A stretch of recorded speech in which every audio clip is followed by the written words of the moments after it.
We are live. Hello. Hello. Today, first of all, actually, Happy New Year, New guys. Year. Happy New Year's Eve. We got us a couple NAs to celebrate. Yeah. Cheers to you and yours. So today's going to be kind of a fun one. We're going to be talking all the movies that we saw from 2023.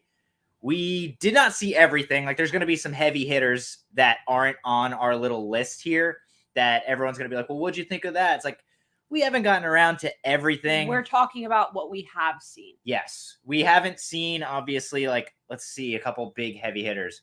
We have not seen Oppenheimer yet, which I'm sure is great. He tried to get me to watch it before, but I decided against watching it before we do this stream because I was like, I don't know what kind of mood it's going to put me in. Yeah, she wasn't sure if she was going to be depressed. So instead of watching Oppenheimer and unsure of how it was going to go, we watched the new Dave Chappelle, which was really funny. What else is missing from this list? We did not see the Super Mario movie, which I do kind of want to see. Just haven't gotten around to it yet. The new Scorsese, Killers of the Flower Moon. Scorsese. Yeah. Long. You guys know how I feel about long. I'm sure it's great. For me, Scorsese, it's been kind of hit or miss. I might be one of the few who actually didn't really dig The Irishman that much. Too long, and the de-aging of the characters was fucking super distracting for me. But we're not here to talk about that. No, we're here to talk about the movies that we did see. And a little fun twist for anyone that's going to tune in is that we are going to do it tier list style, which I'm going to share the screen in a minute. And, if you feel like chiming in or we are doing a shitty job of putting the movies in a certain spot, let us know. Because our opinions are going to be different a little bit. And I'm sure we've got a couple spicy takes that a lot of people aren't going to agree with.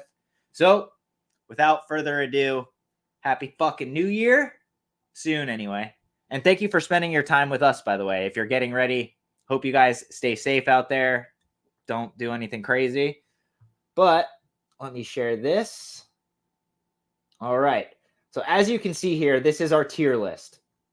So up on top are going to be movies that we deemed actually good, which is in 2023. If you saw the thumbnail of this video, it was the year of meh. Yeah. Because in my opinion, there really wasn't a lot of standout, holy shit, knock my pants off kind of movies. We got a lot of movies, but the quality. It was definitely a quantity over quality, in my opinion. So we're nature is healing. We're back to the norm. Yeah. Like, whereas, what was it? Last year? There was a lot of great horror movies last year. This year, in my opinion, they all were kind of middle of the road. There was a couple standouts here and there, but anyway. And then right below that, we've got pretty good. So obviously that means that, like, they weren't great, but they were good. But like, I'd highly recommend them still. Pretty good.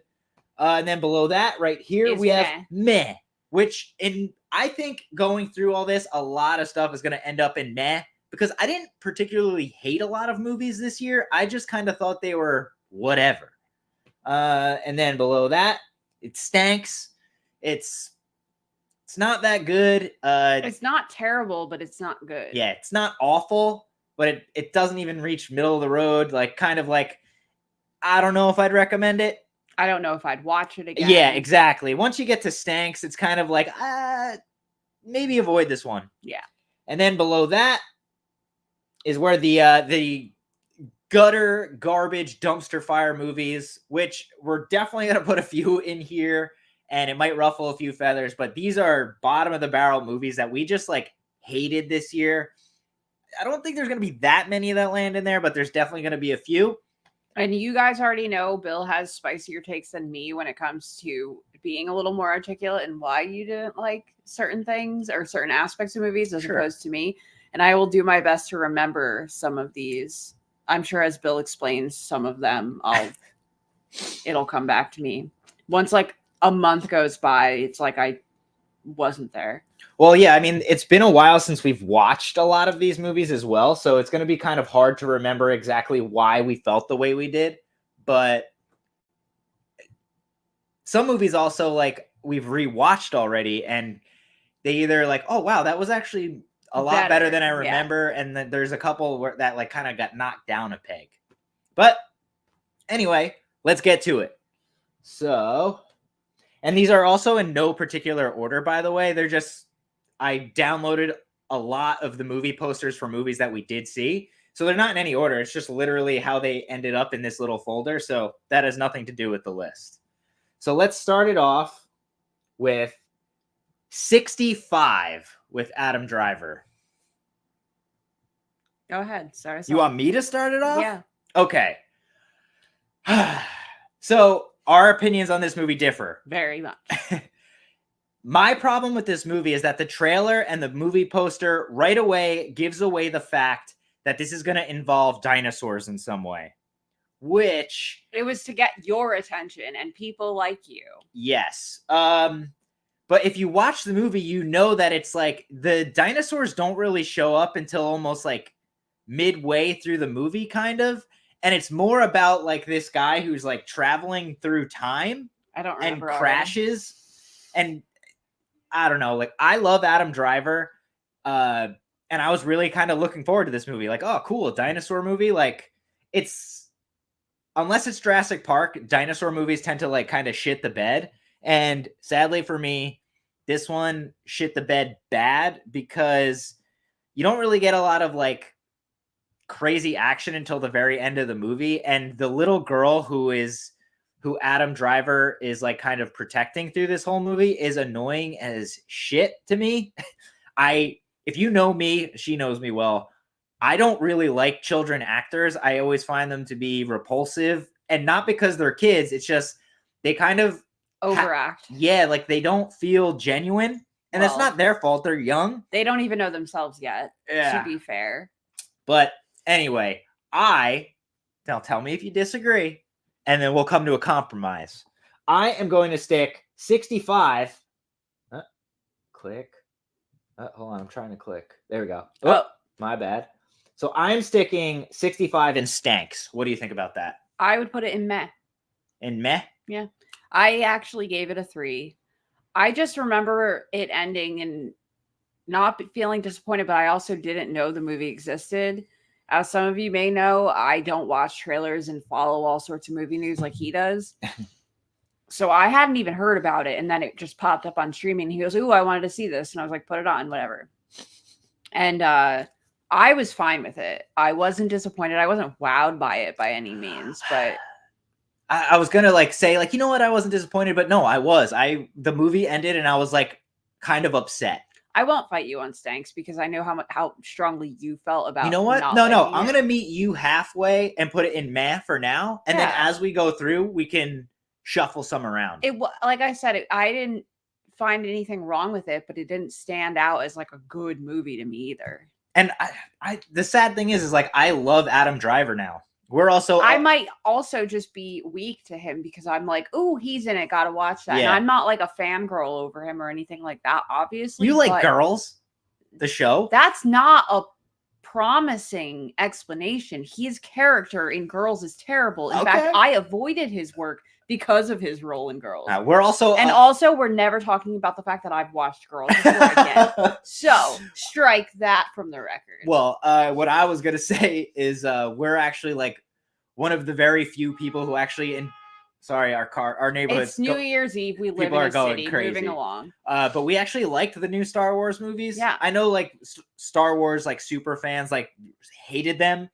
I was never a super fan. I was kind of more of a casual fan, and I actually really enjoyed them. And I also only just in the last few years saw all of the Star Wars movies for the first time, like even the originals. So strike me from the list. I can't offer my true opinion to legitimate long life Star Wars fans because we will differ in that regard.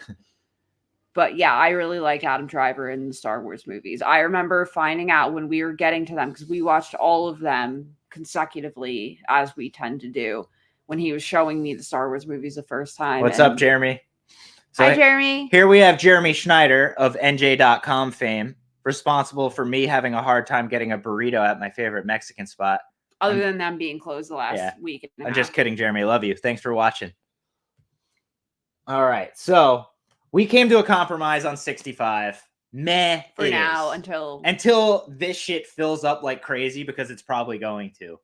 So what's up next here? We have, relatively new to streaming and theaters, Five Nights at Freddy's. I Jam us out. remember that one a little more clearly than Look at that. We just watched 65. that like early this month, I think. No, it No? wasn't that recent, but thankfully Letterboxd keeps me in check because Okay. it was we watched it on Halloween. Oh, okay. I'm not familiar with the game. I am not a game person. I looked at it as like a Chuck E. Cheese type variant. Yeah, well, I think where I also never played the game, so I had no basis for whether or not this movie was good on that regard, but I thought it was entertaining. I certainly liked it a little bit more than 65, just because it kind of delivered on the promise of what it was. That, like, hey, here's this abandoned pseudo Chuck E. Cheese place where the animatronics come alive and kill people. Granted, it's PG-13, so it was kind of lacking in like the blood and the guts and the gore. But I'd also put this in meh. Yeah, I think it would be. I didn't find anything terribly wrong with it. I Me saw neither. a lot of people hated it. The internet was not psyched on it. And I was curious as to why. But again, we haven't played the game. So we Right. don't have Yeah, that kind of familiarity with the lore and whatnot. But the movie as itself, still fun. Yeah, it was fine. All right, so I'm going to put this also in meh. I ironically, So the year of meh holds true for the title. I ironically rated it 2.5, whereas I rated 65 a 3. All right. Sorry, dog. It's all good, Jeremy. I'm just poking fun. All right. So Five Nights at Freddy's, meh. I'm okay with that. How do you feel about that? Yeah. Yeah? Yeah, that's fine. Like, it wasn't great, but I think if I had kids or like a younger, I don't know, niece or nephew, that's what a great gateway horror movie for kids. So there's that. All right. Oh, next up, Barbie. We finally saw it. It Yeah. came to HBO right before they figured out that I wasn't paying for my membership. Let's And just say hello. Hi, Terry. Hi, Mom. All right. So yeah, Barbie. We finally saw it right before HBO figured out that I wasn't paying for my membership and pulled the plug. So hey, Barbie. Well, I'd consider this one of the heavy hitters of the year that we actually did see. Yeah, Oppenheimer we'll probably talk about in the next stream, and you guys will find out how we felt about it, maybe, or just on our Instagram story. We are definitely going to differ on Barbie. Yeah, I didn't expect to love it by any means. The hype over it really knocked the wind out of me. But I did give it a 4 out of 5. I did enjoy the theme of it, obviously. Too long for my taste. I will say I went in kind of thinking I was going to hate it and didn't. Yeah. So that to me automatically like kind of makes it jump up. I love that, it deals more with like Barbie realizing that the real world is essentially like a surprise, it's not your world. Yeah, like it's not a world run by women. And I thought that was like super cool. And the fact that people were up in arms over it, like when the movie came out, like I loved that. I was like, yeah, like here's this toy that kids and little girls all over the world played with their whole life, and now it's dealing with real issues. I thought that was smart on their part. So everyone getting mad over it, I was like, dude, fucking A, go Barbie. I've ironically not only played with Barbies as a child, but have dabbled in existentialism for most of my 34 years. So I was especially touched by the movie. I thought it was really funny. I took no interest in the marketing or anything of it. I thought it was a big joke. Until I saw people making tote bags and stickers in the Barbie font. Do you guys ever think about dying? And I went, I thought it was fake. I thought it was great. I think Margot Robbie She obviously stole the show. As she should have. Gosling was great, like poking fun at himself. Like, to me, he's always like, the driver in Drive or in The Place Beyond the Pines. Well, he worked very hard to get there. Yeah. So. But like being this stoic, doesn't talk a lot character, to him to play like this goofball, and he did such a good job at it.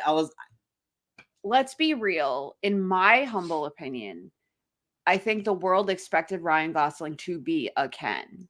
Yeah. He was essentially working his way up to that, and he worked really hard to get out of being pigeonholed in that way, and he's done a great job. Yeah. Now let's hope he doesn't backpedal, because I can't handle more Ken. Well, he already backed out of playing the Wolfman in the new Universal remake that they're doing. So wonderful. I'm psyched to hear that. Good for you, Ryan Gosling. What do you think about that? Barbie in pretty good. Yeah, we'll see by the time we get to the end of this, because if I don't feel that there's enough in actually good, I might fight you on Barbie to be in actually good, but we'll see. For now, I'm good with it being in pretty good. My problem with putting it in actually good is that it fell a little short in that department. Like, it's just a corny movie. So I have a hard time putting it at the top. This is where the gender difference will really come into play with our YouTube.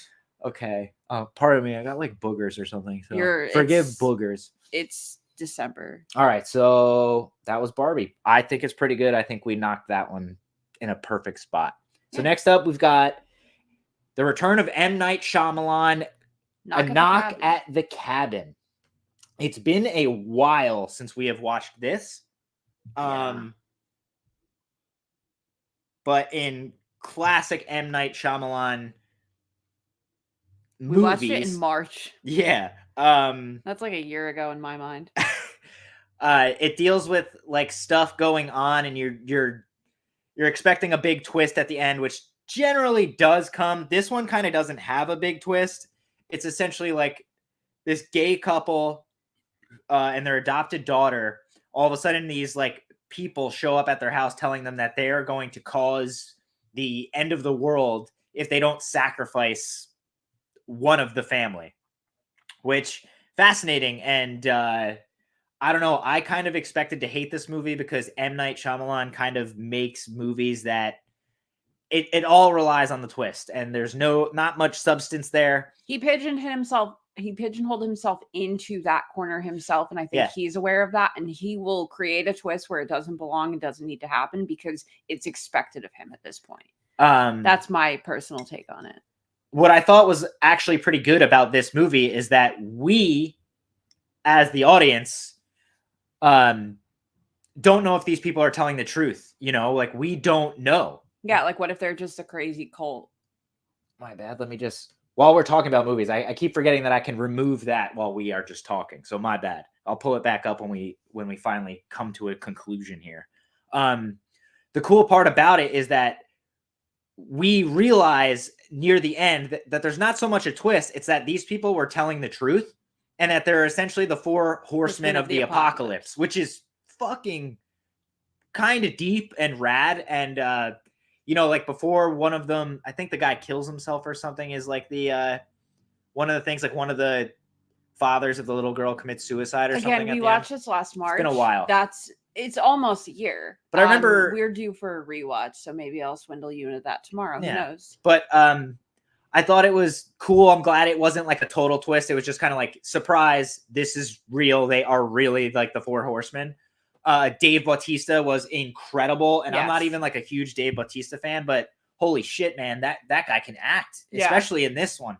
Like, I expect him to be like the James Bond villain in fucking Quantum of Solace, where he like doesn't speak, but he fucking rules in this movie. I was genuinely scared. One thing I remember vividly is the very start of the movie when the couple are there with their adopted little girl, and she's, what is she, like, digging for rocks, or she's like picking up like insects or something and putting them in the jar. Yes, that's what it was. And he approaches her, and I was like, this isn't good. Yeah, like this big hulking man showing us like this little girl. It took me back to Frankenstein with Maria. Yeah, the Frankenstein movie. I was just like, I don't like this.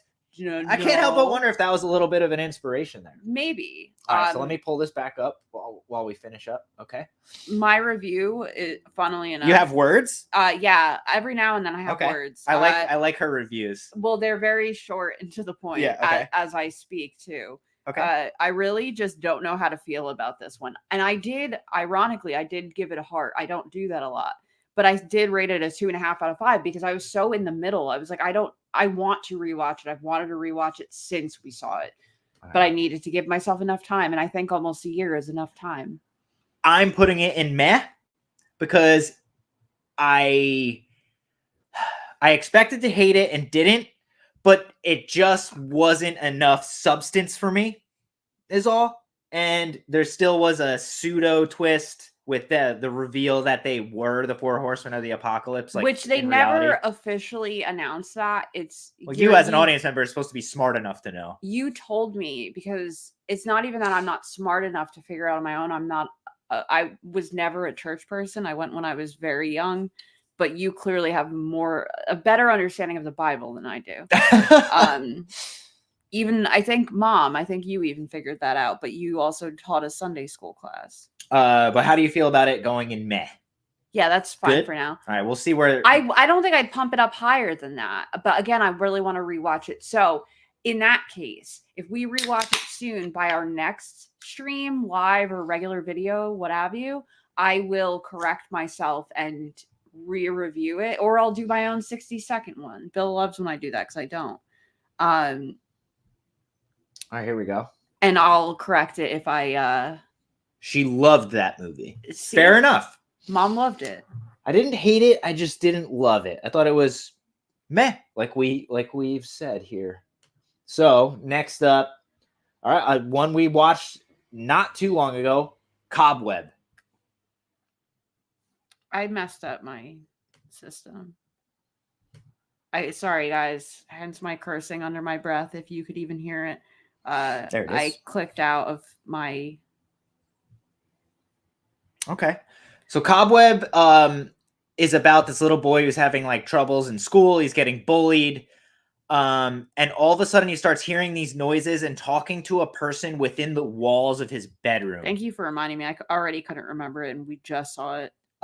This is one that like the horror community kind of almost like was yelling from the rooftops was excellent and kind of a shocker like at how good it was. So I was really looking forward to checking it out. And how it plays out. So like please excuse the stream as well. There's definitely going to be spoilers, but I won't spoil it too much to the fact that like you wouldn't want to see the movie. But this one, as it turns out, is that this little boy is dealing with parents who are extremely, extremely strict and like punish him, lock him in his room, lock him in the basement, chain him down in like a cellar. And what we learn is that the voice he's talking to in the walls is his older sister from years back. The parents like locked her and chained her within the walls of the house. In the basement, but she managed to get into the climb walls. into the walls. Same. So like his substitute teacher and all this tries to like help him out, and like she doesn't even know what's going on, and like he keeps like drawing pictures of things that are concerning to her. But it's a Halloween movie, which is cool. So like nice movie to watch around Halloween. We learned that it's his sister in the walls, and the bully at one point within the movie doesn't know that, or before that even happens, the sister in the wall is manipulating the little boy to let her out. Mm-hmm. And eventually he's like, well, what harm could it do?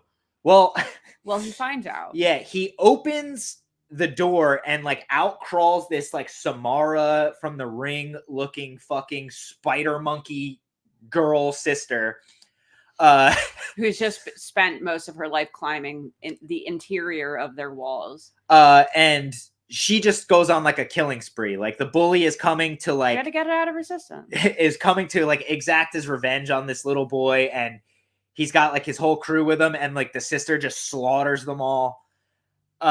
Seems like a pretty cool idea, right? Well, yes, the idea is awesome, and I really enjoy it. But the girl is like a CGI'd mess. Yeah. Like it's like a computer thing crawling on all the walls and with this fake looking hair and extending fingers. It seems to almost be the theme of 2023 is them trying to bring back like that possession style, like crab walking, like crawling, spider monkey type shit. And it's like, dude, people can't walk up on the walls and bend their back all fucking crooked and stuff like that. The movie itself was good. I loved the premise. I loved that like the twist of it all is that like the parents were just shitty parents and didn't know how to deal with this little girl, and it starts reflecting with the little boy, which is why he is like, I'll let her out. Like, I can't remember, was there something like wrong with her, and they just couldn't. They didn't have the I don't means really to- remember. Same. Okay, so add that also. I think to she our was just like rewatch list. bad, but I don't know. They apparently knew something that we as the audience and the little boy did not know, that she, she's a killer. But it was pretty good, and I have to say, like, with the horror community, just like saying that this is like fucking amazing is like, settle down, guys. Not everything is good. Sometimes shit just is okay, and this was just okay. I did give it a 3.5 out of 5. Wow, because I really enjoyed the storyline. I just think that storyline to movie could have been executed a little bit better. My main complaint is that I'm waiting this whole time to see this creature come out of the wall, and it's just a little girl who's been hidden. No, it's fine that it was a little girl. My problem is that it looked like a computer generated shit fest. It was, and it looked awful. And I hated that she like crawled on the wall like a spider, because it's a human. I was less bothered, but I think I was just also tired from anticipation of waiting. But anyway, moving along. How do you feel about this? Continuing on with the theme, meh. Yeah. The story was great. I think execution wise, pay a special effects artist to make this thing better. Make it so it doesn't have to move all. Like, does Samara have a little sister? Can we hire her? Like, Christ, even the ring got like that cool effect of the girl crawling out of the TV and shit. So that was in fucking 2001, 2003, something like that. All right. They could have hired me. I have time. So next up is Air, which was something I was really looking forward to seeing. It revolves around Michael Jordan, trying to sign Michael Jordan when he was still in college and about to get drafted into the NBA, and Nike struggling, not knowing what to do, how to make the next move, and Michael Jordan being the next big thing. He was getting pulled by like Adidas and Converse, who at the time were like running the show as far as like footwear and stuff was concerned. But stellar cast in this movie: Matt Damon, fucking Ben Affleck, and it just really just deals with the people behind the scenes at Nike trying to figure out what to do to get Michael Jordan to sign with Nike. And it's really fascinating and well acted. Kind of like the only time in my life where I'm ever like, oh, fuck yeah, Nike. Like, this is really cool. Like, what a cool story. But I found it fascinating. I only wish that Michael Jordan was almost like in it more. Like, the real Michael Jordan obviously isn't in it. It's an actor. But like the character of Michael Jordan is barely in it. And like the whole story, they're talking about this guy and he just like only shows up like one time. Because that's all he was to them. Yeah. He was a name, a logo, trying to sell a product. Yes, that's it. And that's my takeaway from it. I gave it a 3 out of 5. It just wasn't a topic that interested me. Fair. More interesting to me just because I mean, the guy has probably made more money from shoes than any human being ever will. So that to me is fascinating about like how they did it and all that. And fuck, I like Matt Damon. Matt Damon. So let me pull this back up. Now, would you fight me if I put Air in Pretty Good? Fight you later. It's for now. Yeah. Since we came to agreement on 65. Yeah. Okay. Again, I think it was a topic that interests me. So I thought the film itself was also very well done. I love Matt Damon. I love Matt Damon and Ben Affleck. Oh boy. So what's the next? Oh, I see it now. So next up, if you can see right here, it is The Exorcist Believer. So if you remember our last live stream, we did like a whole breakdown of this movie, which went on for way longer than I wanted to or expected to. But like we said, even in that last one, we didn't even have any desire to see this movie because right out the gate, I thought this was going to suck. No sequel from The Exorcist has ever come close to capturing that magic. And this was just awful, in my opinion. Yeah, we gave all of our feedback on it in our review. Yeah, I don't want to go too deep here because it's not really just worth did. The time and space of this file. Wow, I'm shocked you gave it 2. She gave it 2 stars because on 5. I liked the first half. But the whole movie fell apart. Yeah, but I liked the first half. Now at least I know where to stop it next time. Okay. What did And you there won't say be a here? next time. Saving my review for YouTube tomorrow. We'll edit and link once that happens. Jesus Christ. I never edited and linked it. All right. But you guys know it's fine. It's the movie's not fine. The first half is great and then it falls off. Yeah. My mom even agreed. You watched it, Terry? Did she watch it? I know she watched our review. Oh. I think she watched the movie. Well, here we go, baby. The first turd sandwich of the night, and I Yeah. hope you don't fight me on that. No, go for it. Have at it. Enjoy. But like we said, if you want to know our like deep down thoughts and like breakdown of why this thing sucked a fart out of my ass, you could watch our last stream. We like talked about it for almost a whole hour. I might What? argue your next one. Sick? Yeah, I don't have it on here. Well, it was January. It was also 2022. Well, it released in January. So next Okay. up is Sick. Starring the daughter of one of my favorite, Pamela Adlon's daughter, right? Yes, Gideon, whose sister was in the new. She was in a couple. She things. did. Okay. Yeah, I was gonna say if she saw it. Okay, so Sick. Now the big push for this movie was that it was written by Kevin Williamson, who, you know, if you're a horror, if you're a horror fan, he is responsible for Scream, The Faculty, I Know What You Did Last Summer, like all like the late 90s, early 2000s. Like if the writing was pretty good, he had a hand in it. Kevin Williamson. I was cautiously optimistic about this movie, and it was okay, I guess. The main reason I didn't particularly think this was great is that what you learn is like these girls are dealing with the pandemic. Yes, COVID-19, which right away is like, dude, like stop, enough already. Yeah, living through it was enough. So like to have it like come across in film is shit, at least in my opinion. It's like people shooting TikToks in movies. I don't want to watch that. Yeah. Or on the phone texting. I don't want to read a text conversation in a movie. In fact, I am watching this movie to avoid doing that myself. So it's about like these two girls in college who during the pandemic go away to like this ritzy Airbnb. Yeah, whatever. Go to like a resort, essentially. It's like a big giant mansion on like a river, a lake or whatever. And turns out this guy that's killing all these people is actually the family of a boy who was dating one of the girls, that the girl gave him COVID and he died. Oh, right. Okay, I remember now. Yes, we did watch it January 14th of this year. Yeah, because it got released exactly a year ago. Yeah, it got released on Peacock, like straight to streaming kind of thing. Yeah, so why it said it came out 2022, I don't know, but you don't need. They're probably waiting in the wings to release it. Whatever. But that's the plot: is that this girl gave this kid COVID and he died. So his family is exacting revenge on all these people through contact tracing. Like the movie itself isn't terrible. Like it's fun to watch. But once the reveal was that like it was the family and like it's like these middle-aged people killing people over the fact that their son got COVID and died, I hated that. And it just wasn't enough for me.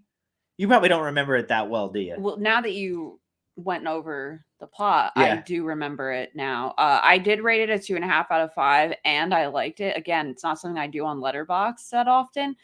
So I think it was a mercy, like, and maybe a 0.5 star extra than I would have given it, just because Pamela Adlon's daughter starred in it. I do remember there was a scene that was really funny because we all were dealing with it at the time.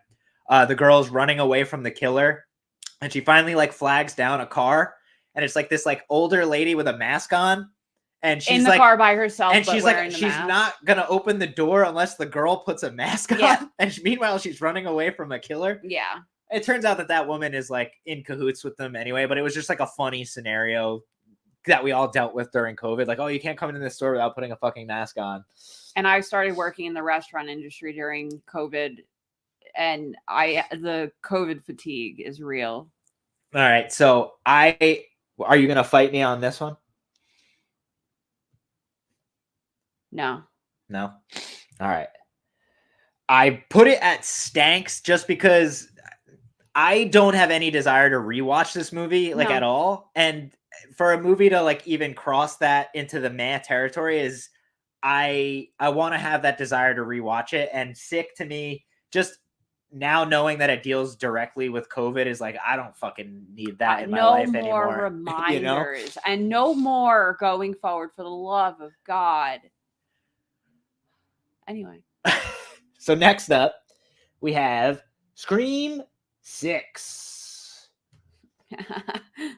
Which might be the last one.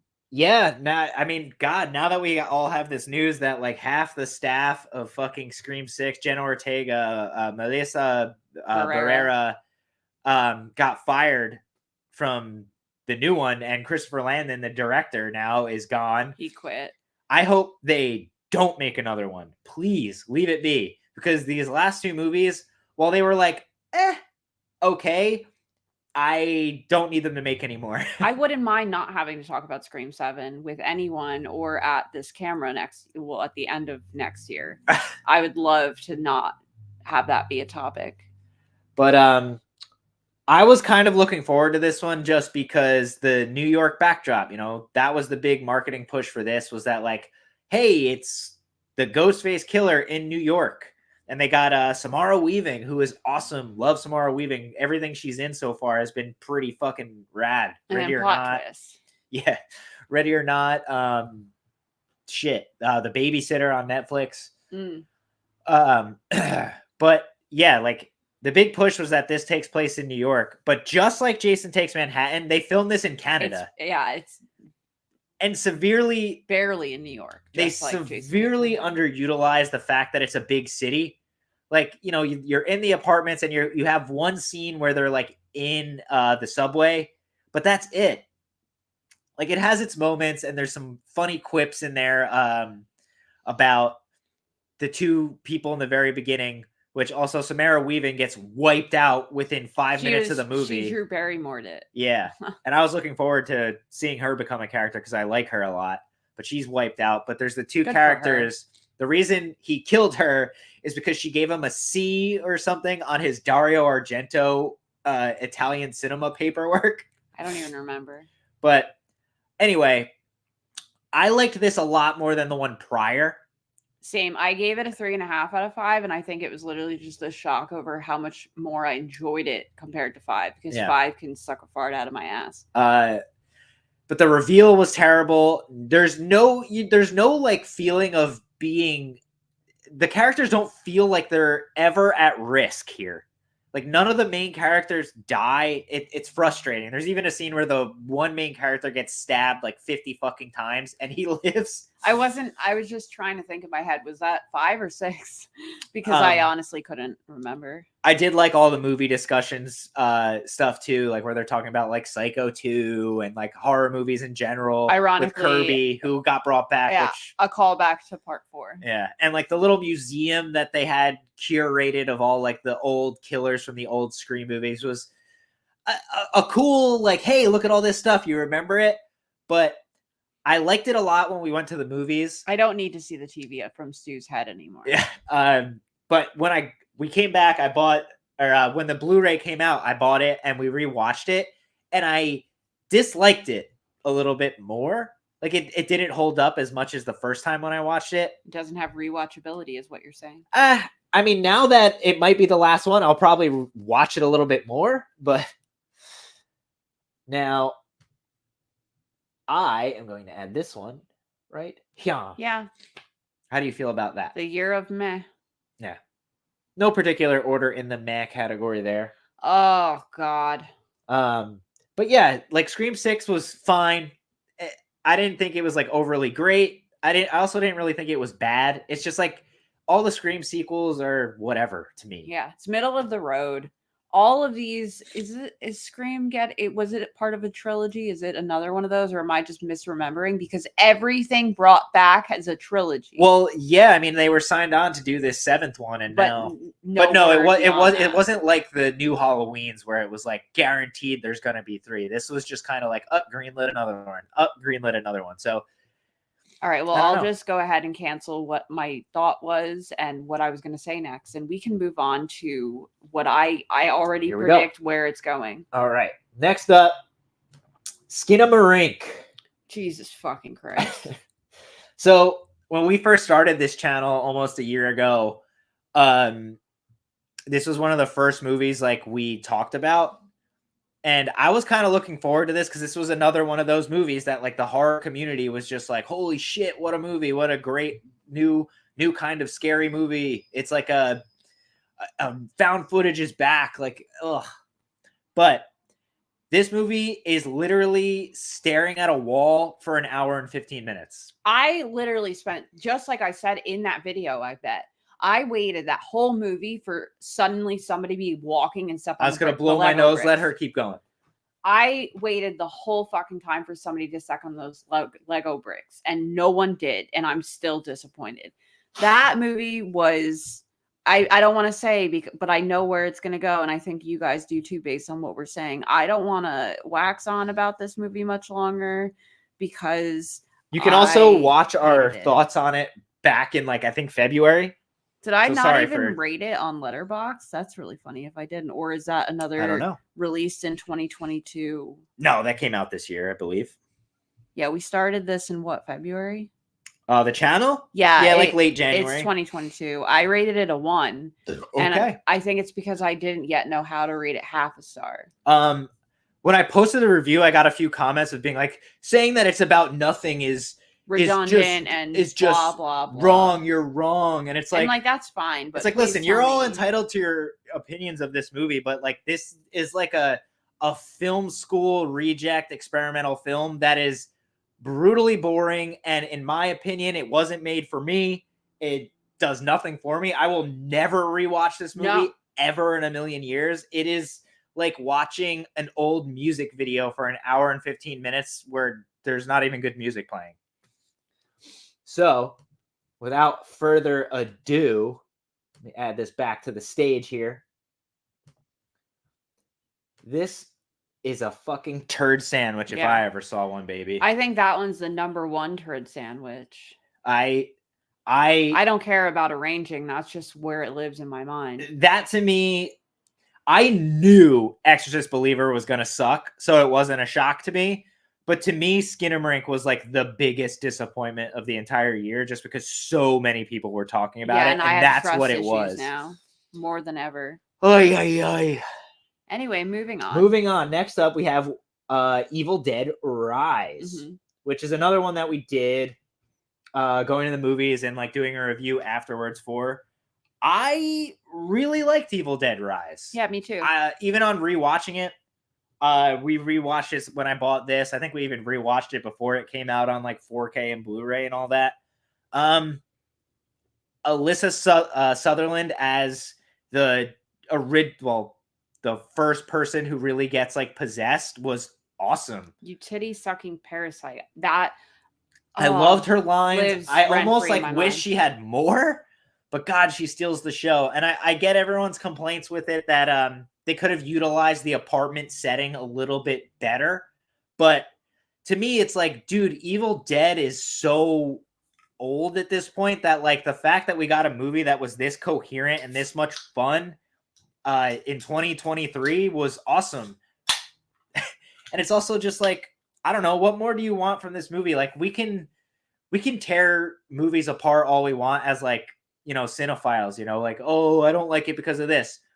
At the end of the day, this was an Evil Dead movie. You know, you have all the tropes in there. They're reading from the fucking Necronomicon. There's Dead by Dawn and stuff in there. The only problem I had with it was, once again, is like this spider monkey thing that possessed people like do it all was of a the sudden. year of the wall and ceiling crawl. Yeah. And I don't know where that came from. I needed to go back to wherever it was hiding. Yeah. And call it a day. Yeah. I am tired. But I really liked Evil Dead Rise. I understand where people, you know, their allegiance lies with Bruce fucking Campbell. It is live and die Bruce Campbell for. And I get that. Yeah.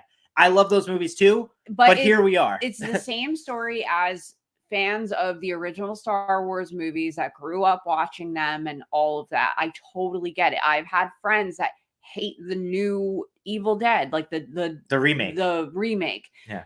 And I have friends that refuse to see the original because they don't like that era of horror movies. And all of that is fair. I totally get both sides. I gave Evil Dead Rise a 4 out of 5. Yeah. Because I really enjoyed it and I wasn't expecting to. Yeah. I had a great time with Evil Dead Rise. Even on rewatching it, I'm like, I had a lot of fun. Like I said, Alyssa Sutherland as the mother. Holy shit. Like I wanted even more of her and it was great. The little nods to the old films was great. Titty sucking parasites just had me in stitches. Yeah, the shit she said was great. I'm putting this in pretty good. How do you feel about that? Yeah. I have a hard time putting it in actually good because while it's fun, I didn't think it was a masterpiece. I think certain things could have been done better, but to be an actually good, this is the same thing. Like whenever I like write silly reviews on Instagram, people are like, well, why'd you rate it like a 7.7? Like, what do you mean? 7.7 is good. Yeah. It's great. It's middle of the road without being like on the lower end of that. For a movie to be in the 9s, this shit's got to be like, and he's a lot harder, obviously. Some of the best shit I ever seen, at least for me. But anyway, Evil Dead Rise, we put at pretty good. Yeah. I think that's a great place for it. It certainly was one of the better movies I saw this year, especially horror-wise. And next up, No One Will Save You, the Hulu original. This one was a shocker to me. Again, he pays more attention to movie news than I do, and by that I mean I pay none. So unless it's shoved in my face, I don't know. So he came home and told me, oh, this is that movie, yada, yada, yada. And I was like, whatever, put it on. I loved it. This is in the running for me for the best horror movie / my favorite movie of the whole entire year. I get it. It's about a girl in this farmhouse who like doesn't have any friends and you don't really know why. She's like playing with dolls.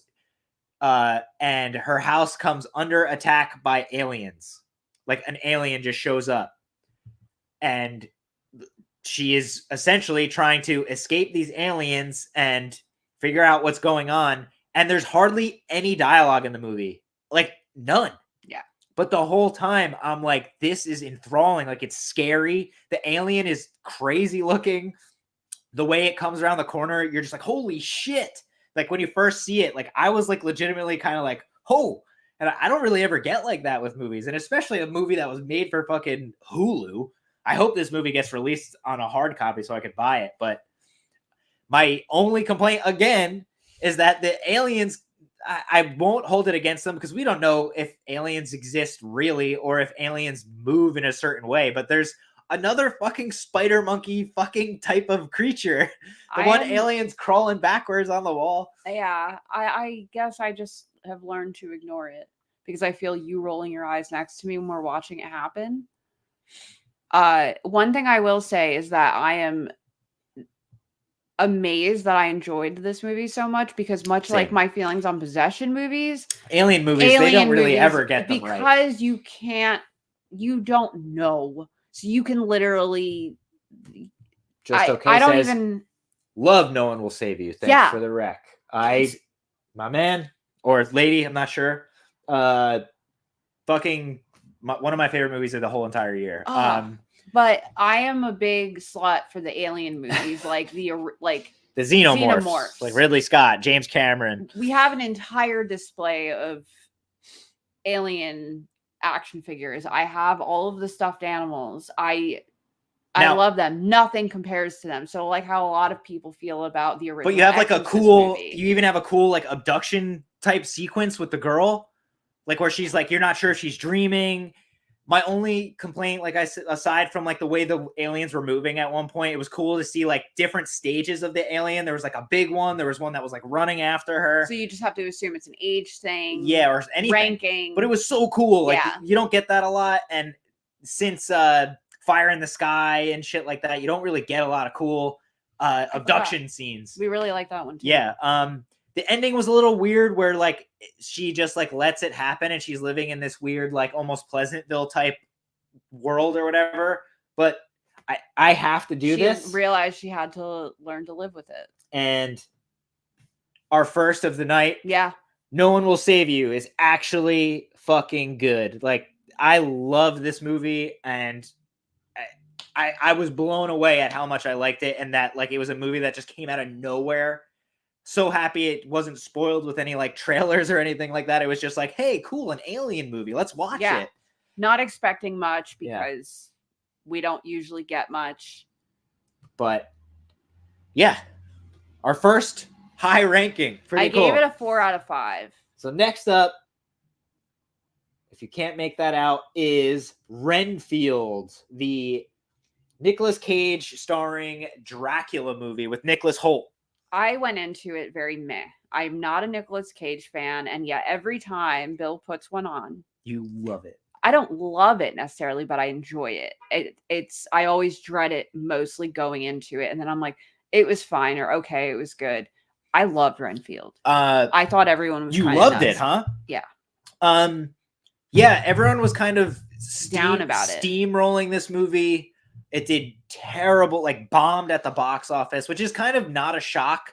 They didn't really heavily advertise it at all. Vampire fatigue is real. Oh yeah, I mean, everyone's sick of it. Yeah. I don't think that with all the advertising they did do, they didn't give you enough of what the movie was about. I mean, it was considering how many trailers where they give all the good scenes away. It was advertised as Nicolas Cage's Dracula. That enough for me. I'm like, this is going to be insane. Like, I'm ready to see it.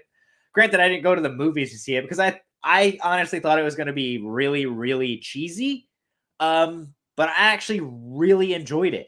The only thing I didn't like was how much of like a little bitch boy Nicholas Holt's character was. I feel like that was kind of the point. It was the point, but like I'm tired of him being that. He was that in Warm Bodies. I'm having a realization right now. Yeah. In that I remember a lot of people complaining that Nick Cage wasn't on screen enough. And maybe that's why I liked it so much. Yeah, he wasn't, but I think he ate up the scenery when he was in the scene. Yeah, because if he was on screen more, people would have picked how he looked apart. Yeah. They would have had a better chance to do so.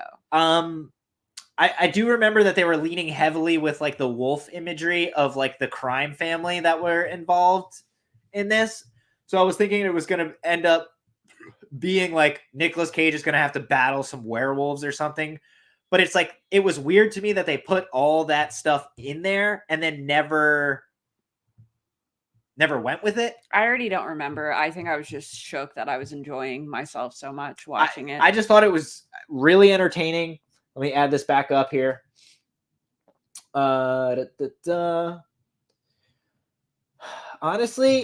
I hate to do it, but I put it in pretty good. I'm putting it in pretty good because it was, I thought I was going to think it was okay. And I enjoyed the hell out of it a lot more than I thought I would, which is like, consider that a recommendation for sure. Like, I think Renfield, if you give it a chance and like go into it knowing like it's not meant to be super serious, it's kind of comical. I mean, it's Nicolas Cage as fucking Dracula. It was just good, honest fun. Now this next one. So next up, we've got Saw X, which once again falls into the category of we went to the movies, filmed a review, watched it again. So if you want our full undivided or long-winded takes on this movie, you could watch that. I I still have Saw fatigue for any of you who did watch it already, like watched our video on that, and that we watched all of the Saw movies in a very short amount of time. So I was already over Saw, and we had gone like a few days in between watching Yeah. the last until going to see X in theaters. I think that was our big mistake, is that watching too many in a row in a quick succession. We literally watched like all 9 prior Saw movies within like 2 to 3 days. So beforehand. We do need to watch it again. I don't think that my feelings on it will change much. I will say that if you watch the review, you already know that we think this movie was just like, it was okay. It was another Saw didn't movie. Need to happen. Yeah. I did like it a lot more than some of the later ones. I'll say that. But it landed like somewhere in the middle for me. But I didn't hate it. I'm still trying to cleanse myself of the Saw fatigue I have from that rabid. This is one of the first horror movies that I thought was pretty good that I didn't like run out and buy like the day it came out. So let's add this to the stage. And listen, it's going in meh. I didn't hate it. How do you feel about that? It's in stanks for me, but leave it, whatever. Well, since we no, I can't. Because it's better than a lot of the other Saw movies. And it's a lot better than the 3 we already have lower there. I have to leave it there for now.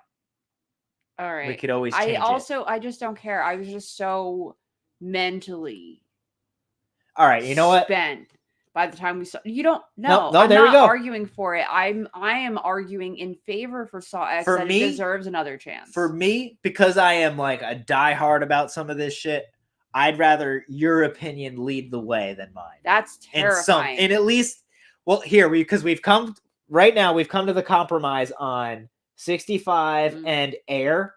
We've already like done like I wanted Air there and you wanted 65 there, whereas I wanted 65 in the fucking gutter, in the bowels. Yeah, no, I think 65 deserves better. Now, if we fill up meh too much, I'm going to or stanks or anything, I'm going to move some stuff around. But for now, you okay with this list so far? What's next up is next up is Slaughterhouse. Oh, I'm so upset I didn't write a funny quippy review on Letterboxd. This one, like right away, you know, is going to be like a cheese fest. Campy. Yeah, I love camp. A campy good time. I love camp. It's about a group of sorority sisters and stuff, and like they're about to elect a new, I guess, president. Is that what you call them or something? Of the sorority, whatever the hell you do. Household, whatever it's called. This one girl is trying to gain favor. So she like she's like meets this guy at the mall and she wants to adopt a dog and like, you know. And he's like, oh, well, guess what? I have a sloth. Well, no, that's not how it goes if you remember. I do. But she wants to go and like adopt a dog from this guy. And he's like, yeah, come on by. And she gets there and this sloth has killed this guy. And like, she's just like, oh, how cute. Look at this little sloth. What are they? He's like a poacher kind of, but he deals in wild animals. Go ahead, keep going. I'm trying to regain the memory of the backstory because I love Slaughterhouse. She takes the sloth and brings it back to the sorority, and everyone like falls in love with this thing. Yeah, what was its name? I don't even remember what they called it. That's why I just clicked it. I was like, what do they call it? But anyway, like it becomes Googling it. Like, but he like gets his own Instagram. This girl is gaining popularity and she's about to become Alpha. Yeah. Is that what they call him though? Yeah. Alpha? Mm-hmm. Okay. Well, this girl is going to be elected president because of this silly sloth. But one by one, as like girls are disagreeing and trying to like harm the sloth and get in the way of this girl becoming president, the sloth is killing. You left out a big detail. Okay, go ahead. The sloth has anxiety. Oh, yes. And has anxiety meds, which when she took the sloth from the guy's house, she didn't take the sloth's medication. Mm-hmm. I wasn't sure if it was, I still am not entirely sure if it's just their way of covering up that the dude was a poacher. No, what's it? I'm having a mental moment, a brain moment. Uh, Sedated. I wasn't sure if it was just like a sedative that the guy was giving the sloth to make it, you know, be nicer. But the sloth figures out that he's being used and doesn't like that. Like, hey, I thought you were taking me to a better life, and now all of you guys are using me to increase. Well, no, it like starts to revel in it. Remember, it has its own Instagram. It goes Instagram It likes live. the attention, but it doesn't like that they're using it. But anyway, he starts killing off all the sorority sisters and stuff, and like posting Instagram live videos and stuff like that. I loved that. See, a sloth can be on social media in a movie, but I don't want to see people on it. That's where it lost me. And at the end, it starts doing like karate and grabbing ninja swords and fighting off like the guards and stuff. Like, it was fun and campy at the start, but then it goes like kicked it even further, and it lost me. That it got like too cheesy for me. Like, I love the idea of a sloth in a sorority house like killing people. I think that's hilarious. And for once, I almost wanted it to be more seriously toned. It's a sloth. I know. You can't. And like, I normally love this kind of shit, but it was too much, and I wanted them to dial it back just a little, because it was fun watching this sloth like kill these people, but they're all killed off screen. You don't get any juicy, gory details or anything. But and the fucking sloth going on like Instagram live was, dude, I can't. But let me pull this one back up. But it was, it's a movie about a killer sloth, so you shut your brain off, and it's decent fun. It's fine enough. and fun. Now, would you fight me on putting Slaughterhouse in meh? No, that's fine. I knew you were going to. Good for you? Yeah. All right, good. Fine. I'm glad we're not going to argue this. No, I would never argue for Slaughterhouse. It's good, honest, fun, shut your brain off kind of shit. I love shutting my brain off.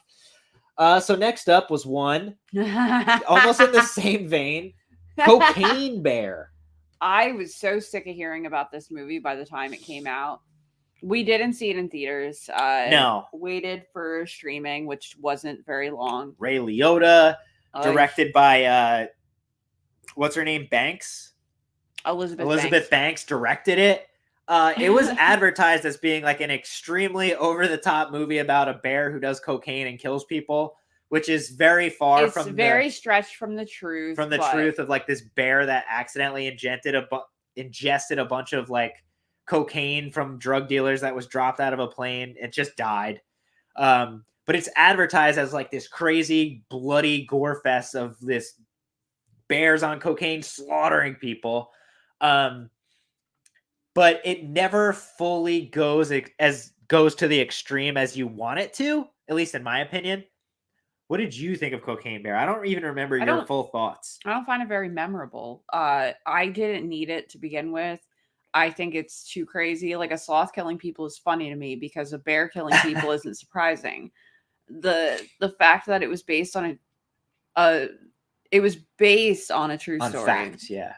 To a degree. And then it was so twisted to the point that it was I didn't like the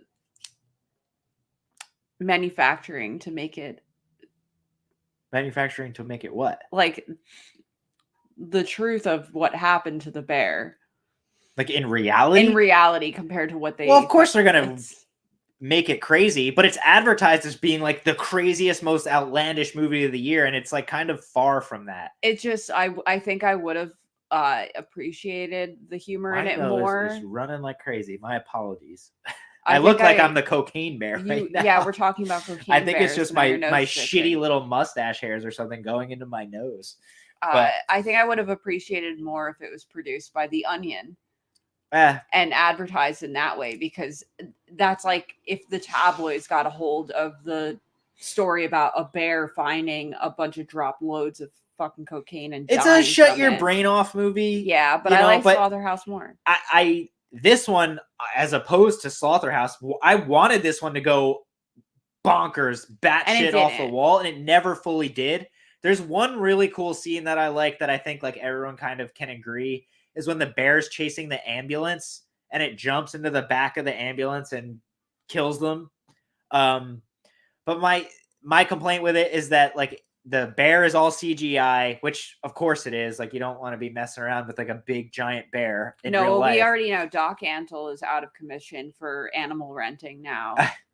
But it just looked bad. It didn't look good. I don't know. It didn't go there for me. And while it is a cool shut your brain off movie, I honestly didn't really like this movie at all. I'd like to read my review. Okay, let's hear it. My Letterboxd review and logging of it. I rated it 2.5 stars and liked it.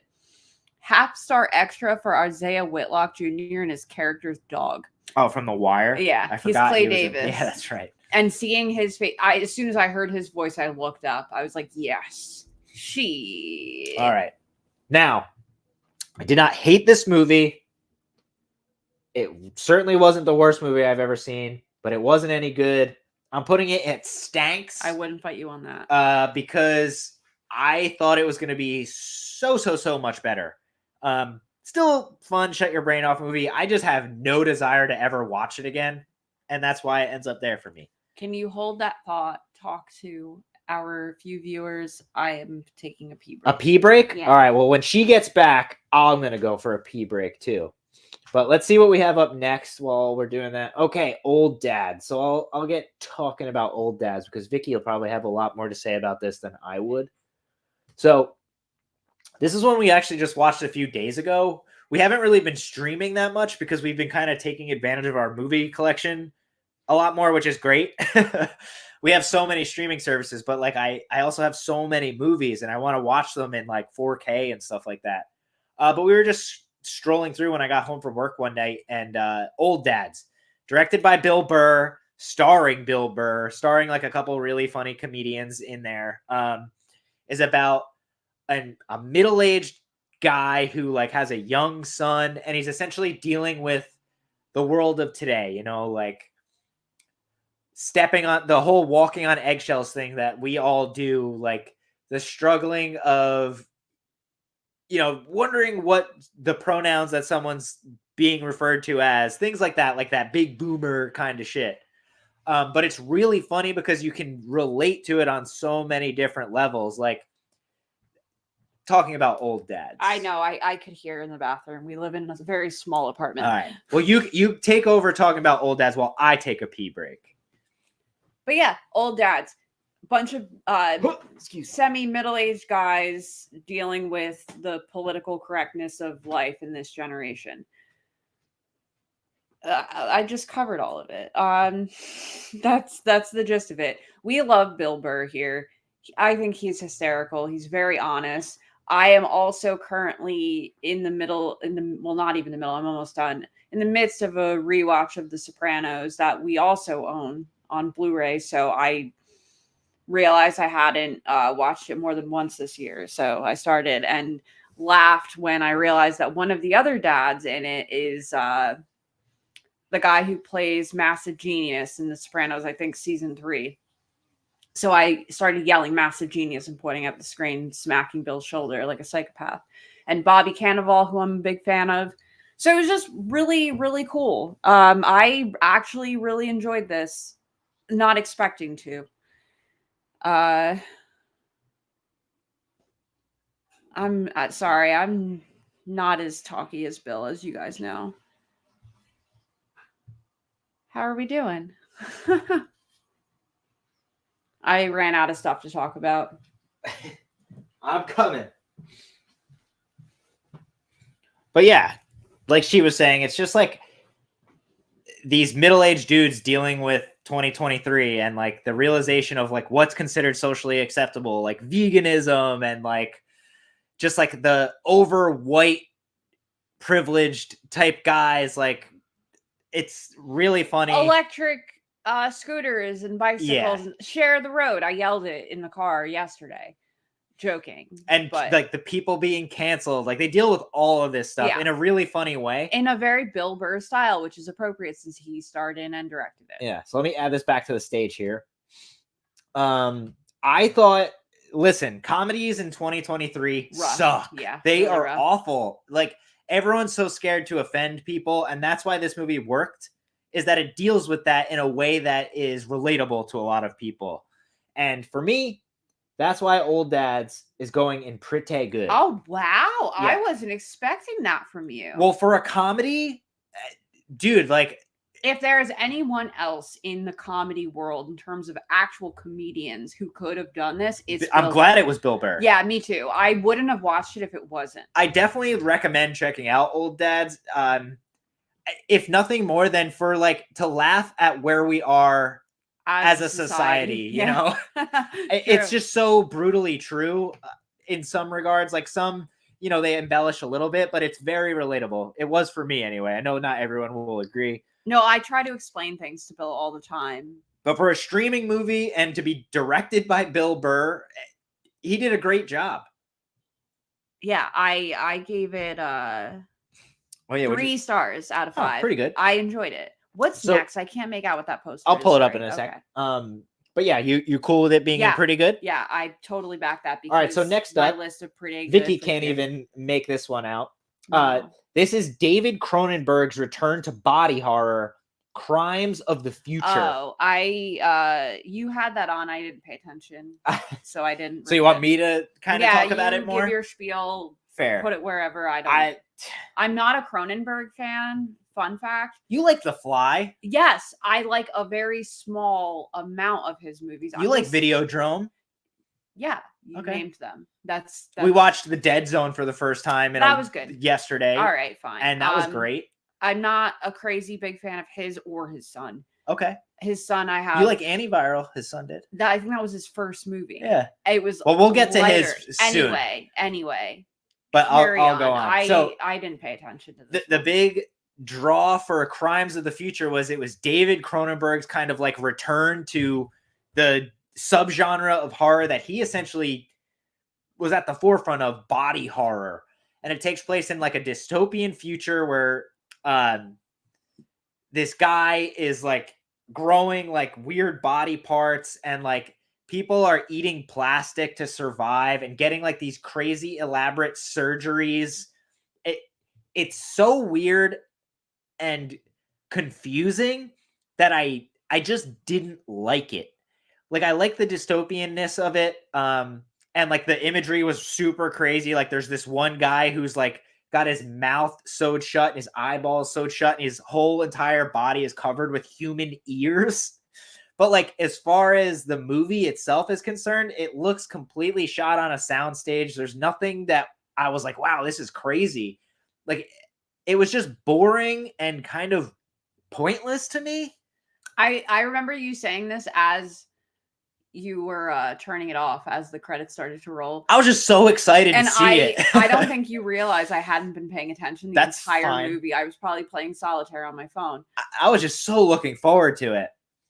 But I don't want to talk too much about it because I know this is going to be a hard take because people are fucking David Cronenberg stans. And I'm a fan myself, and I was looking forward to it. But I thought this movie sucked a fart out of my ass. Like, you're welcome for that. It was awful. So it's going in a turd sandwich. It was one of the most disappointing movies for me of the year. Mainly, I think, because I had expectations, because Cronenberg does great work, and I thought this one just like doesn't even need to exist. I felt like I wasted my time, and I hate when that happens with movies because it's one of my favorite things to do.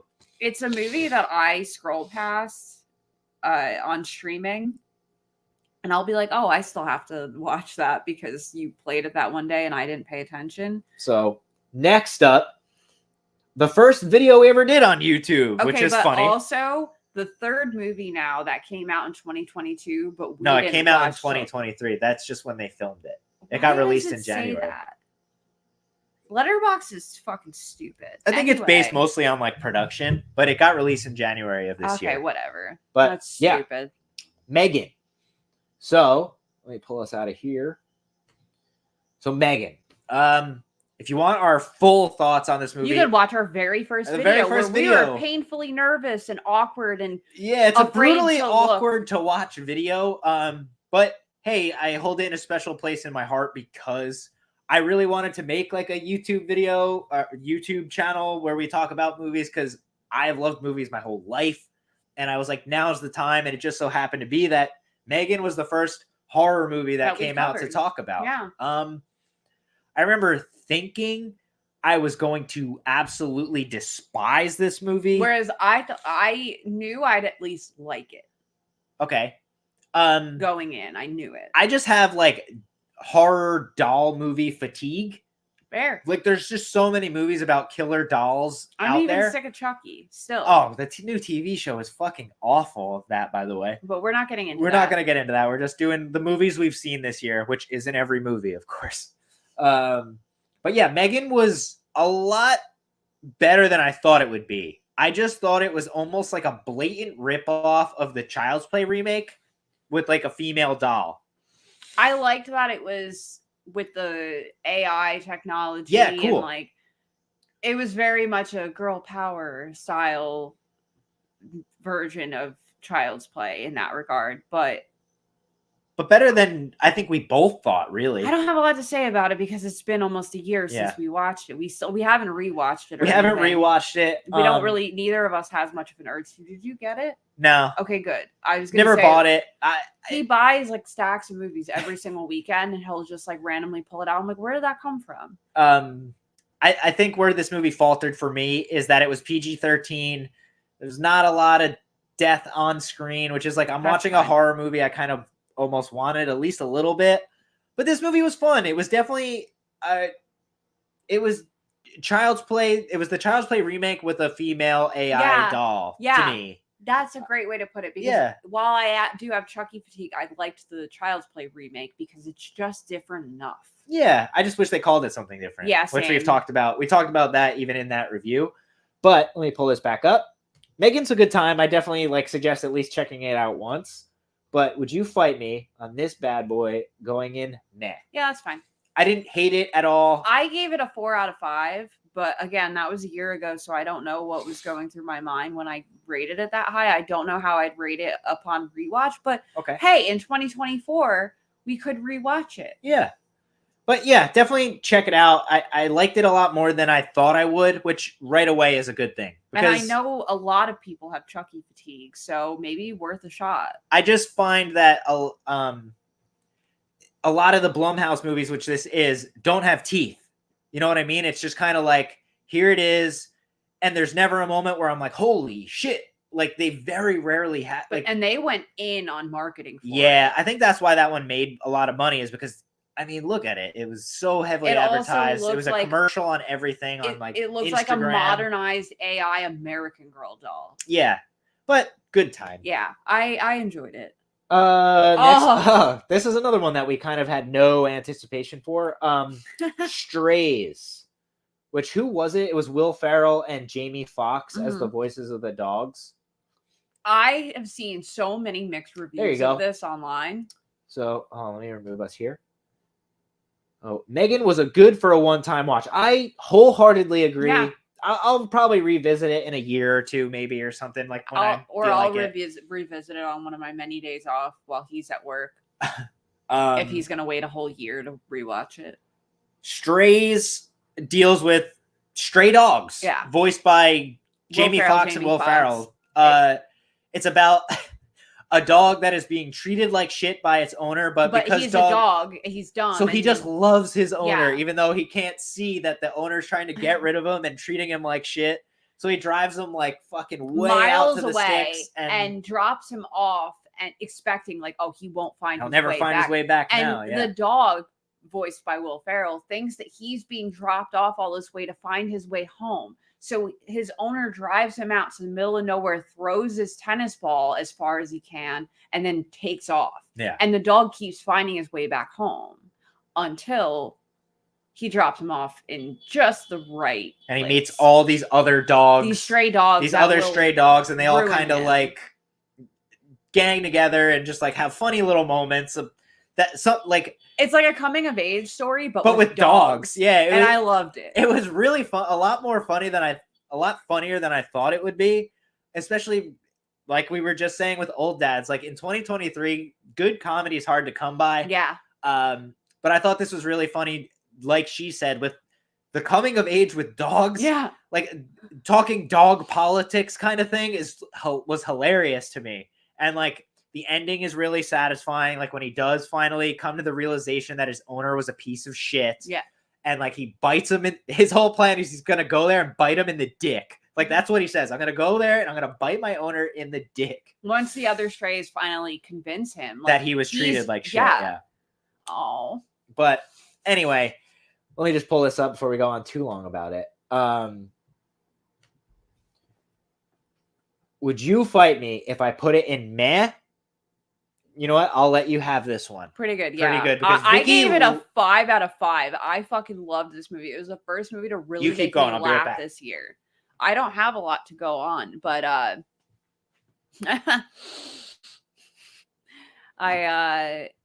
like I said, it was the first one to really make me laugh this year. I don't know. I think I just obsessed with dogs. Can I have one too? Thank you. I'm just obsessed with dogs. I just freaked out over a dog I saw outside of work 2 days ago, and my coworker looked at me a little weird, and I was like, I'm sorry, I'm heavy dog watch. And if it was with humans, if it was just Will Ferrell and Jamie Foxx acting it out, I probably wouldn't feel this way, but here we are. All right. So next up, Leave the World Behind, the newer Netflix movie starring, who was it? Ethan Hawke, Julia Roberts, Mehhh Ali or whatever. I'm not even forgive my pronunciation. Yeah. I love him and was so happy to see him. Didn't read into this movie at all as per usual. Yeah, me neither, which I'm glad I didn't. Just kept seeing it popping up for both of us all over social media all of a sudden, and seeing how long it was, we were like, and then finally agreed to watch it one night, and yeah, it was awesome. I love this movie. I would say it was my second favorite of the year. Wow, that's a bold thing. I really, really enjoyed it. I'm still blown away by it and want to watch it again.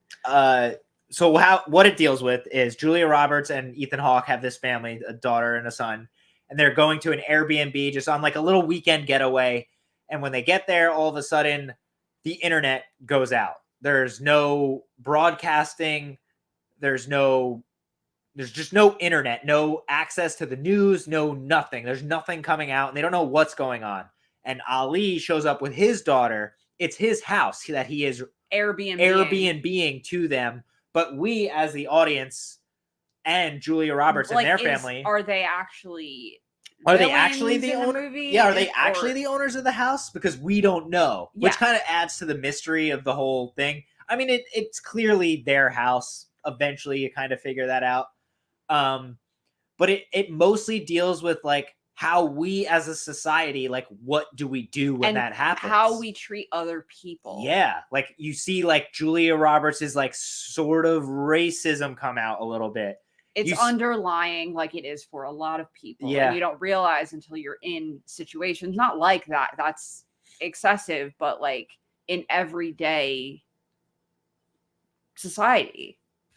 The Tesla scene where like all the Teslas are like crashing into each other. And it was we saw it right around the time that all the notices were going out about the recalls. What else? Oh, I think that was all the deer brought up intentionally because of the movie. Yeah. All the deer like congregating in the back of the house and stuff was like really, really hold on one second. Oh, no, nothing. All the deer and stuff congregating in the back of the house, running around, and then like because nature knows when something is up. And Kevin Bacon being this like survivalist type redneck type dude who's like, yeah, I'll sell you that medication for $1,000 or whatever. Like it's exactly what I think would happen is that people would be so fucking lost. Honestly, I don't want to say too much. Yeah, because it is still fairly new and it is longer, and we're at the final holiday of the year. So it's been bumper to bumper crazy for all of us, I'm sure. But great ending. It's kind of open ended. When I first viewed it, I didn't like that we don't get like a full explanation of what's happening. And my argument for that when you said that was that I like it because it portrays real life. Yeah, it goes on. Yeah, and it's more about like just what we do if this happens. We don't need to know what happened. We just need to see how people treat each other. And the ending with the little girl pulling the DVDs out of the movie collection, I loved it. Yeah, we both laughed. Yeah, because hysterically that would be us, baby. But do you want to hear my review? Yeah, sure. Let's hear it. This year's Don't Look That's Up, right. I guess. Yeah. Still waiting for Idiocracy to be reclassified as a documentary. I have a lot of questions and general curiosity left, but I'm also a David Lynch fan, so I've learned to just leave things be. I like that. All right, so let me get this going here. This is a no-brainer, really, for me, which is ironic that so far the only two movies that we consider to be like great, awesome movies, which we haven't seen everything this year, like we said, but to me, these so far are the only two thus far that I'd put in good, like really, really good. Highly recommend. One of my favorites of the year. Leave the World Behind. Loved it. I gave it a 4.5 out of 5. I don't know why. I think I was just trying to give it room. I will probably rewatch it soon because I enjoyed it that much, but I'm trying to give myself some breathing room. All right. So next up, David Cronenberg's son, Infinity Pool. The Cum movie. Starring last year's horror queen, Mia Goth. Ugh. So this movie is a weird one. It's like this guy with his wife on vacation in another country, and there's this weird couple, Mia Goth and her husband.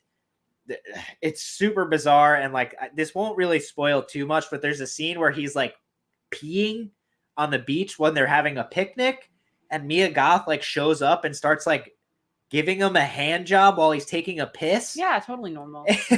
I have Mia Goth fatigue, by the way, so I'm sorry.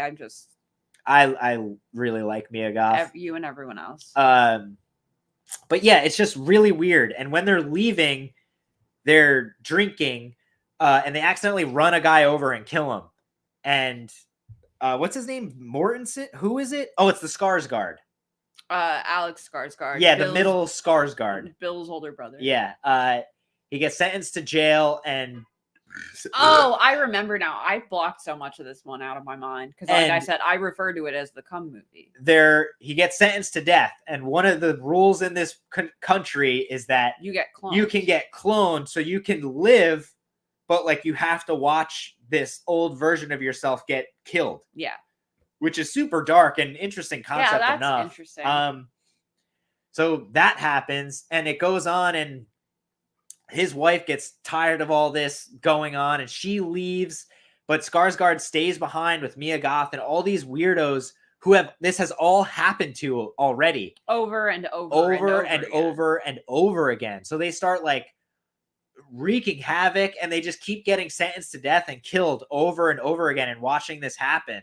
It's just so fucking weird. Like the concept is interesting, but the execution just almost makes you feel like you're on acid. Like it's almost too trippy for its own good. Maybe I'm misremembering this, but isn't he convinced that the clones are the ones getting killed? So you don't never find out. Because then he starts questioning, how do you know that it's really you watching your and they're not clone? Killing the clone or vice versa? Yeah. You don't find out. That's why it kind of works. I think that's why I also just wasn't into this movie. What? But Brandon Cronenberg, I mean, he does some pretty great stuff. Like I loved Possessor. Antiviral was pretty good, which you liked that one. I have it on DVD. I have to rewatch it. The Caleb actor guy that you don't like is lead in it. I liked this a lot upon initial viewing, but the more and more I thought about it, the more I was just like, I kind of just like that it's so weird. And the movie itself, it's going in stanks for me. How do you feel about that? Yeah, that's fine. I gave it a 3 out of 5, which I'm shook by my own rating. I'm willing to bet that was accidental. Like I liked it a lot. Don't get me wrong. I just think it's one of those movies where like I can't recommend it because it's like it's almost too weird. It's weird. Like that's for a very niche And personality. I like those movies. I don't know anyone who has stranger taste than us that I would even recommend it to. But like we were saying even earlier when we were starting the list is I don't really have a huge desire to rewatch this movie. Yeah. And that right away like kind of puts it there. A lot of movies this year. Yeah, like I said, the year of man. Look at this. Look at the list so far. Yeah. Hey, we have a lot in pretty good. That's pretty good. Yeah, no, I mean, like I said, I didn't really hate a lot this year. It was just kind of middle of the road. But next up, Eli Roth's return to horror, Thanksgiving. So this is another one, so we won't go too far into it. We went to the movies, did a whole review on this. I really enjoyed Thanksgiving. Yeah. It was exactly what I expected, which was a good thing.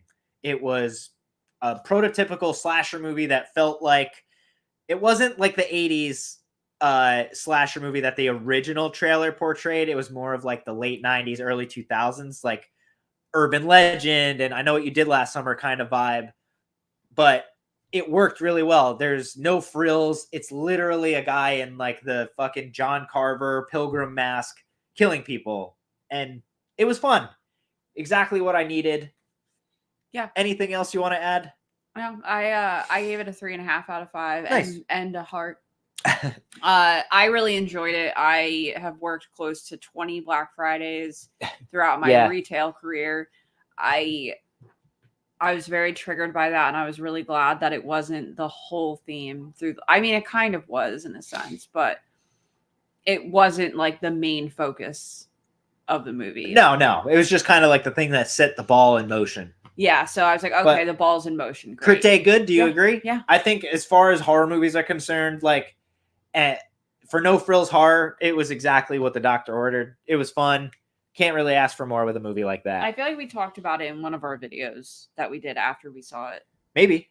Or you did a 60-second review. I don't know. It doesn't matter. Next up, we did a review for this one as well. The Last Voyage of the Demeter. Mm-hmm. Really enjoyed it. But like Thanksgiving, we did a whole review on this movie as well. So if you want like full thoughts, go back and watch that. This for me, I didn't really have like huge hopes for it, but I did like the director. I love the Autopsy of Jane Doe. Jane Doe. Troll Hunter is a lot of fun. We were bored one Sunday and I was like, let's rent this. And I was like, yeah, whatever. Yeah. I'm here. I loved this movie. Same. Like we said in the review, like you could go back and watch it. It's like watching the original Alien, but on a boat. And instead of the xenomorph, it's fucking Dracula before he's like, like the handsome, chiseled guy we all know and about. It's the creature. To be that way. Yeah. And it's dark. It's brooding. It's a little scary. My only complaint of it is that it's a little CGI heavy, but everything is now. Yeah. But there's but still. It's my most movie review on Letterboxd. Let's hear it before I pull this back up. No, it's not like good, but it's full sentences. This shook me over just how much I enjoyed it. Amazing character buildup. I get that it's a slow burn and people don't like that, but it allowed for character development that this story would have suffered from without. I do remember people's main complaints with it being that it was a little slow. Yeah, and I like. Ironically, the girl who doesn't like super long movies likes. I don't mind a slow burn.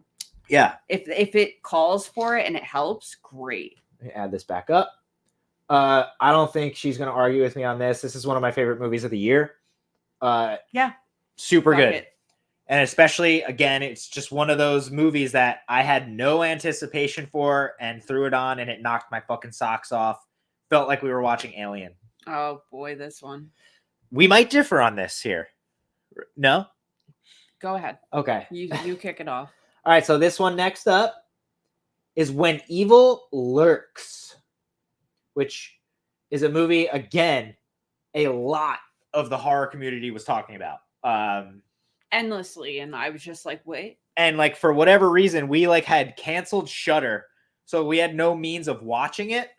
And this week I was didn't like, use it, and I got tired of paying for it. Fair, but I re-signed us up for Shudder this month, and I was just like, you know what? Let's finally check out this movie that everyone's been talking about. I knew nothing about it. I didn't watch any trailer, but I had heard it was great, so it kind of had a lot to live up to. It is about this Argentinian family who comes across a person who is possessed, and you don't want the possessed being in your town because it starts to influence everything around you and eventually kills you. And they call them the Rotten. Yes. Because they look just like that. They are just rotting. Because they're possessed, they're still carrying on looking. Sort of. But they're like rotting. There's like pustules and goo falling out of them. Their eyes are open and they can still speak. Think like the big boomers from Left 4 Dead, the video game. That's what they look like. Oh, that's right. You said it while we were watching it. Yeah. So like their decision is like, let's get this guy the hell out of here before like the whole town goes to shit. And they try to take him out of town and shit goes awry and shit starts getting possessed. You see it. You get a woman who kills her husband after he blows away this goat that's possessed.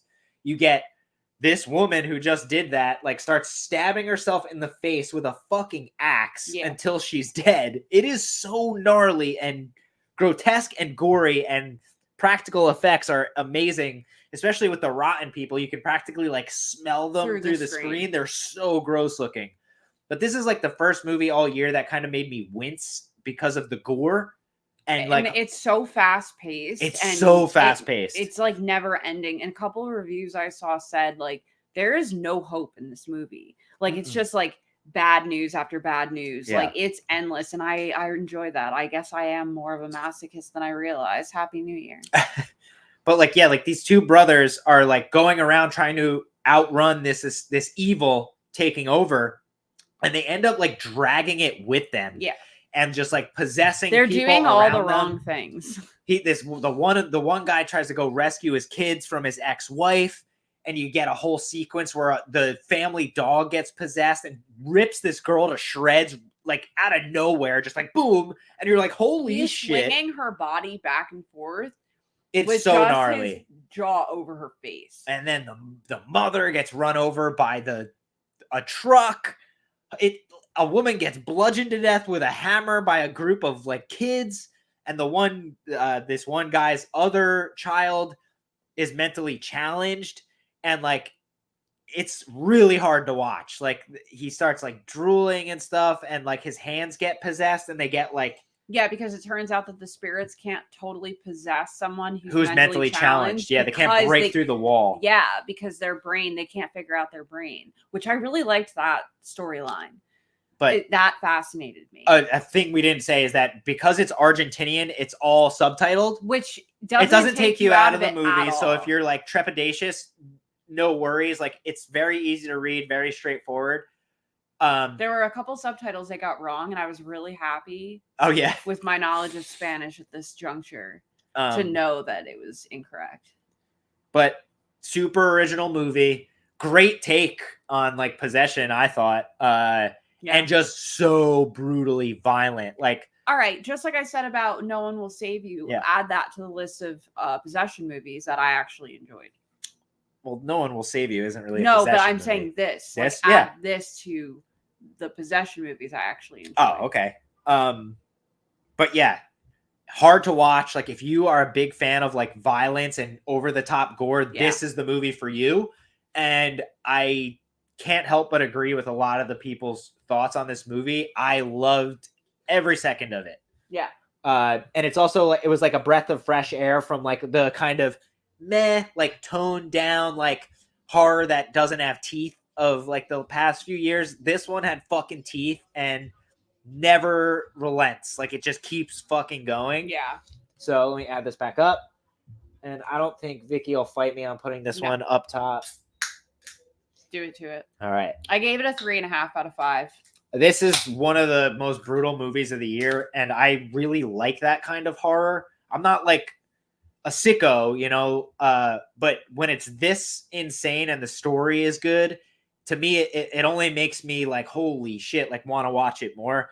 So yeah, it's way up there. And if you guys want to hear my review, yeah, let's hear it. Now I'm just really curious about apple ice cream. Oh yeah, the mentally challenged son always is trying to eat apple ice cream. He promised him, he tried to coax him to come with him by offering apple ice cream. And the kid is having a fit throughout most of the movie because he still hasn't gotten his apple ice cream. He's so hyper focused and fixated on getting it. I do also like that there's the ending. Spoilers abound. There's the evil comes out of the rotten man and like it's free. Spreads. And you cannot. The moral of the story is it just keeps going. Like there's no hope. And I love that. Yeah. Especially in the horror genre. Like I said, I am a special sort of masochist that I just realized today. All right. And next up, this is going to piss off a lot of people who watch this that are diehard horror fans. Winnie the Pooh, Blood and Honey. I loved this movie. No shame. A lot. No shame at all. A lot of people hated this, said it was corny. I loved it. You're watching a movie about a childhood icon like Winnie the Pooh and Piglet scalping Peter Robin's girlfriend. Christopher Robin's girlfriend in front of him, tying him up and enslaving him. And they're just like slaughtering people left and right, slathering them in honey and like eating them.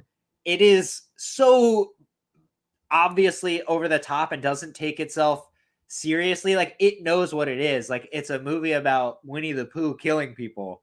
And it felt like a good old B cheesy slasher movie. I have so many opinions on this and I will keep most of them to myself. Let's hear it. Let's hear at least some of them. A lot of people I saw were arguing that it was fucked up that he would do that to Christopher Robin. He left them. And they went feral. Yes, because they had no choice in the matter. Again, these are fictional characters, but they grew dependent on Christopher Robin because he was there. Granted, they also are animals and don't understand what's expected of us as humans to have to do in the future. Yada, yada, yada. I reviewed it as this was like Orwell's Animal Farm, but Winnie the Pooh mixed with Deliverance and Texas Chainsaw Massacre. Great point. I thought it was Christopher Robin goes away to college and leaves Winnie the Pooh. And then he comes back. They fucking ate Eeyore.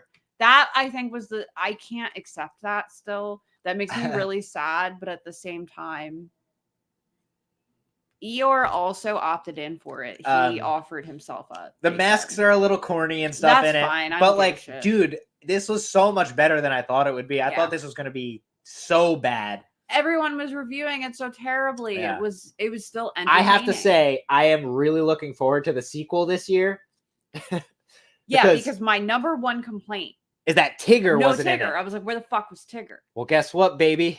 He's going to be in part 2. 2024. I don't think Vicky's going to fight me on this one either. This is one of my favorite horror movies of the whole fucking year.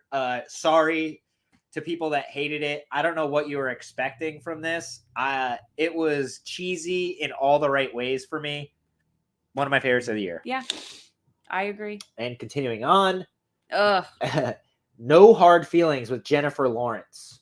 This was a comedy that I think the main marketing for was just billed as like Jennifer Lawrence is playing this woman who's down on her luck and a rich family is going to pay her to fuck the nerd out of their son before he goes to college. A la Failure to Launch with Sarah Jessica Parker and Matthew McConaughey. Which is a little risque for 2023, I think. But again, the movie, just like this movie has no teeth. Our general opinion on comedies in this time frame is that they are usually very light on the comedy because everyone is too scared to do or say anything. Don't bring back romantic comedies. Save that for the Hallmark movies that we don't watch. Yeah. I thought this was fine. No, but I just didn't need it. We just have enough rom-coms to choose from the past. I do think that Jennifer Lawrence did a great job in this movie for carrying a comedic role. She plays exactly how I expect her personality to be in real life, which is dumb, ditzy. Yeah, but will do whatever she needs to do to make a buck in an easy way, what have you. The movie kind of sucks overall, but someone's yelling outside the apartment. But anyway, welcome to Jersey City. One of the main things was also she went on record and being so happy that she was going to be full frontal naked, and that was part of the marketing essentially. So I was like, yeah, sure, why not? Like this, let's see it. But the scene where she is completely naked is kind of like absurd, and she's like beating up a bunch of kids on the beach, like completely naked. But it couldn't save the movie. Where are you going? I have to see. Oh, Vicky's going to check out what this guy's yelling at. But I am going to throw this on meh. But hold on, I forgot to add it to the stage. So I added it to. It's not a boy, he's ill. Added it to meh. How do you feel about that? Yeah, I didn't hate it. But I gave it a 2.5. It was middle of the road. It was a movie. I didn't need it. Yeah. I like we were talking about earlier with some of the other comedies. It just like doesn't have bite. No, there's no teeth. I didn't need it. Yeah, but it was okay. I thought Jennifer Lawrence did a great job. It just it was fine. Yeah. It wasn't terrible, but it wasn't particularly good either. Yeah. So next up was the Netflix original starring Benicio del Toro, Reptile. This was another one I kind of avoided all marketing for, but it was based around he's like a cop or something? And Justin Timberlake is like from a rich family, and this woman is murdered. She has like this snake tattoo on her back, and that's why it's called Reptile, blah, blah, blah, blah, blah. It's just been a while since we watched this one, so I'm not going to have a lot to say on it. Yeah, I don't. But what we eventually find out is that like it's all like this elaborate setup between corrupt cops, like running like the gamut with this rich family, and they're all like kind of secretly like calling for the murder of this person just so they can make money off like property and stuff like that. And Benicio del Toro is like the cop who unwillingly stumbles upon this and can't really get his way out of it because he works with all the people. He works with all the people that are bad, essentially. You got like what's his name from The Wire? Huck? Dominic Lombardozzi, and he plays Herc. Herc, that's what it is. But I thought this movie was excellent when I first watched it, and I do actually want to rewatch it because I really liked it. Let me pull this back up. I can't in my right mind put it all the way at the top. No. Just because I don't remember enough about it right now. The fact that you don't remember says all it needs to. But I really, really liked it from what I remember. So I'm going to put it in pretty good. I gave it a 3.5 out of 5. There's so many details. And I even said it, I think, when we finished it, that I really wanted to rewatch it at some point. Because I was like, I feel like I missed details that would help. What do we got now? Yeah, I was gonna say we're getting down there. So next up, Totally Killer. This was another one that was like straight to streaming that a lot of people were fucking ranting and raving about. It's about this girl who's played by the daughter from Mad Men, and her mother is killed. And her one friend is like a real big like science nerd and accidentally discovers time travel, and this girl goes back in time like when her mother was like a teenager, and like they're trying to figure out who the killer is, and because her friend died. Trying to stop the killer before any of this stuff happens. And it's kind of marketed to pull at like the nostalgic tropes of like the 80s and all this stuff. The killer's mask is really silly. It's really cheesy, really corny. I liked the music in it. I just thought everyone kind of raved about this so much that I didn't like it. I referred to it as heavy-handed in my review. Yeah, it was too much. It was just like, yeah. You know what this is like. They really poked at the obvious stuff, but Yeah, could from what I have remember, I laced didn't it like with it. more 80s detail than they did. Yeah, I think people were a little generous with their reviews on this one. I particularly didn't love it. And it's another one of those movies that I don't remember too much. I just remember I didn't really care for it because it was too cheesy. And if it leaned a little bit heavier into the serious tone, I think maybe it would have benefited for my taste. I get why people do like it. It just, meh, not for me. I don't think it was awful. So I am going to put it in stanks. Wow. Do you agree with that? Yeah, that's fine. What, you thought I was going to give it a turd sandwich? No, a meh. No, this movie just kind of, it wasn't for me. You know, like the movie overall, like, didn't suck. I didn't like it. Like, it was fine. I'll leave it at that. Yeah. I gave it a 2.5 out of 5 because it was so middle of the road for me. I'm not saying to move it. It's fine. It stinks. Next up, The Pope's Exorcist, starring Russell Crowe. So this is another one I had no expectations for. Like I said when we were talking about Exorcist Believer, Exorcist is the only possession movie that matters.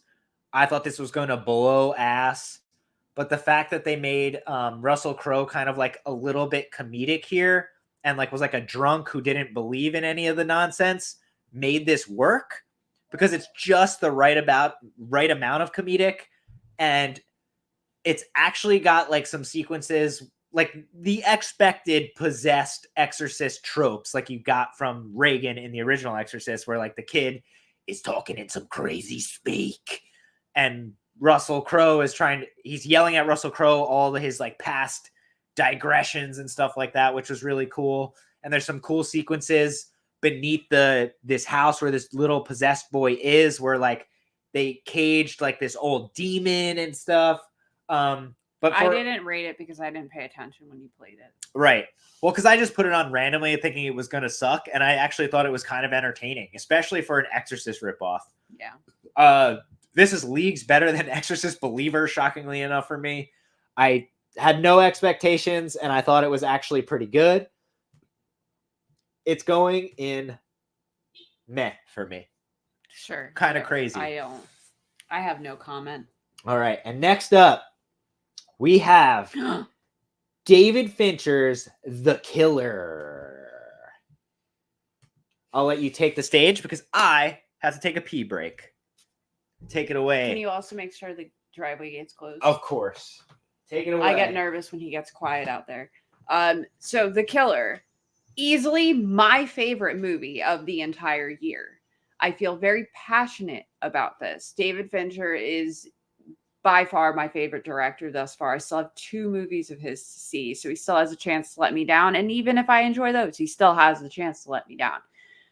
Otherwise, everything I've seen from him, I've really enjoyed, and The Killer is still there for me. It felt like a very mature Fight Club, if you will. Fight Club's my favorite movie of all time. I had also, oddly enough, had a hankering to listen to the Smiths for a couple of weeks before we saw The Killer and didn't know that that was a thing in The Killer. I just loved everything about this. I wrote the longest review on any movie on my letterbox that this might just have been my favorite movie I've seen this year. Fincher has yet to disappoint me. Still had a slight green tint, as most of his movies do, and the soundtrack really pulled at my heartstrings. I'm trying so hard to articulate my feelings right now as I just finished watching, but the best way I can put it is that it felt like a matured Fight Club. Matured being that the souls matched and the mantra was still there, but it had a sense of grown-up psychosis to it, if that makes any sense at all. I don't know. I just loved it. And yes, I still feel the same way, only now I know. The Smiths soundtrack, did you talk about that?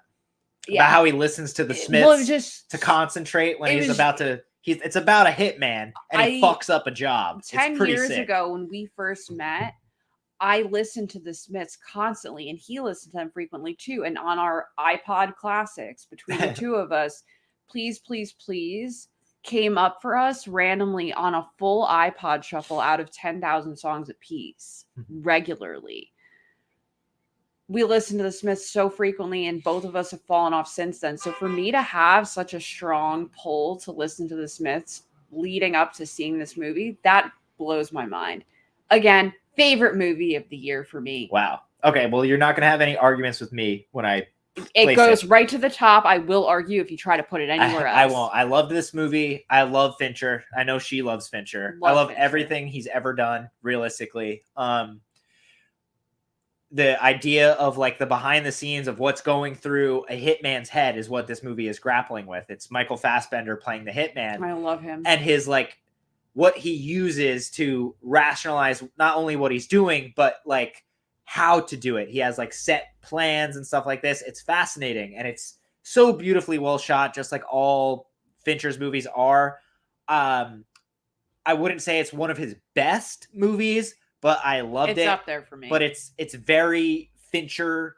You know, it's got all the Fincher-isms that you come to expect. I just imagine Fincher's a very neurotic man, and because of the styling of his movies, that you can see that it's his, but how much I love Fight Club, I love The Killer, the neuroses of it. Yeah. There's some great sequences in it. Yeah, it was on Netflix, right? Or something? Yeah. So definitely check out. Forgot to pull this up real quick. Add to stage. Bye-bye. And no argument here. Yeah. One of my favorites of the year as well. My favorite. And then Leave the World Behind is number 2 for me. And next up is Influencer. I watched it. Bill didn't. I didn't, but go ahead. I didn't watch this one. Vicky watched this, so I'll let her take the show, and I'll put it wherever she wants me to. I can't remember what streaming site I saw it on. Shudder, I think. I was gonna say it doesn't matter either way. Where is it in my?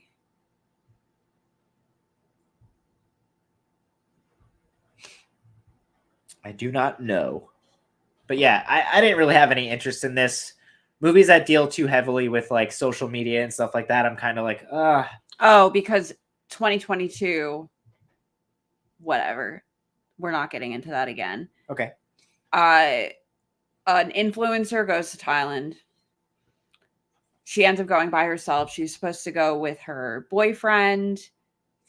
She ends up meeting this girl in Thailand, and she befriends her. They spend more time together. It turns out this girl targets influencers going there because it's a cheap trip, and they are typically not by themselves necessarily, but spend a lot of time alone. She targets them and then absorbs their world. She takes their money. Well, she kills them, takes their money, just adheres to their identity. And then puts the heavy face, blah, blah, blah. It wasn't great. I gave it a 3 because I think I could see a lot of people that aren't necessarily. Was it good though? Like, it was fine. Was it well made? It was watchable. I wouldn't know. It felt very cheap. Okay. Let me pull this back up. Where would you put it on the list? This one's completely on Stanks. Stanks, yeah. Okay. I wouldn't watch it again. If you were like, you know what, I'm bored, put that on. I'd be like, okay, I'll watch it again. But that's the only way. Okay. I would never choose to. Next one's you. Oh yeah, you didn't pay attention to this one at all. No. The next one. Again, another one. The lights are on, but I'm not home. So next up is the Jason Statham Meg 2, The Trench. This is another one. People were kind of like putting this one over, saying it was like a super action-packed, crazy ride. I didn't really like the first Meg. I love shark movies. I love bad shark movies. Yeah, he loves it. Love them. But I think a lot of people do. This one, like I said, I didn't really like the first Meg. I don't like the CGI-ness of all the sharks. Like, granted, there's no really a way you could make a gigantic fucking shark practical, so it is all CGI, of course.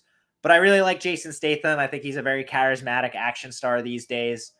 And I thought the original Meg was okay. It was fun and entertaining.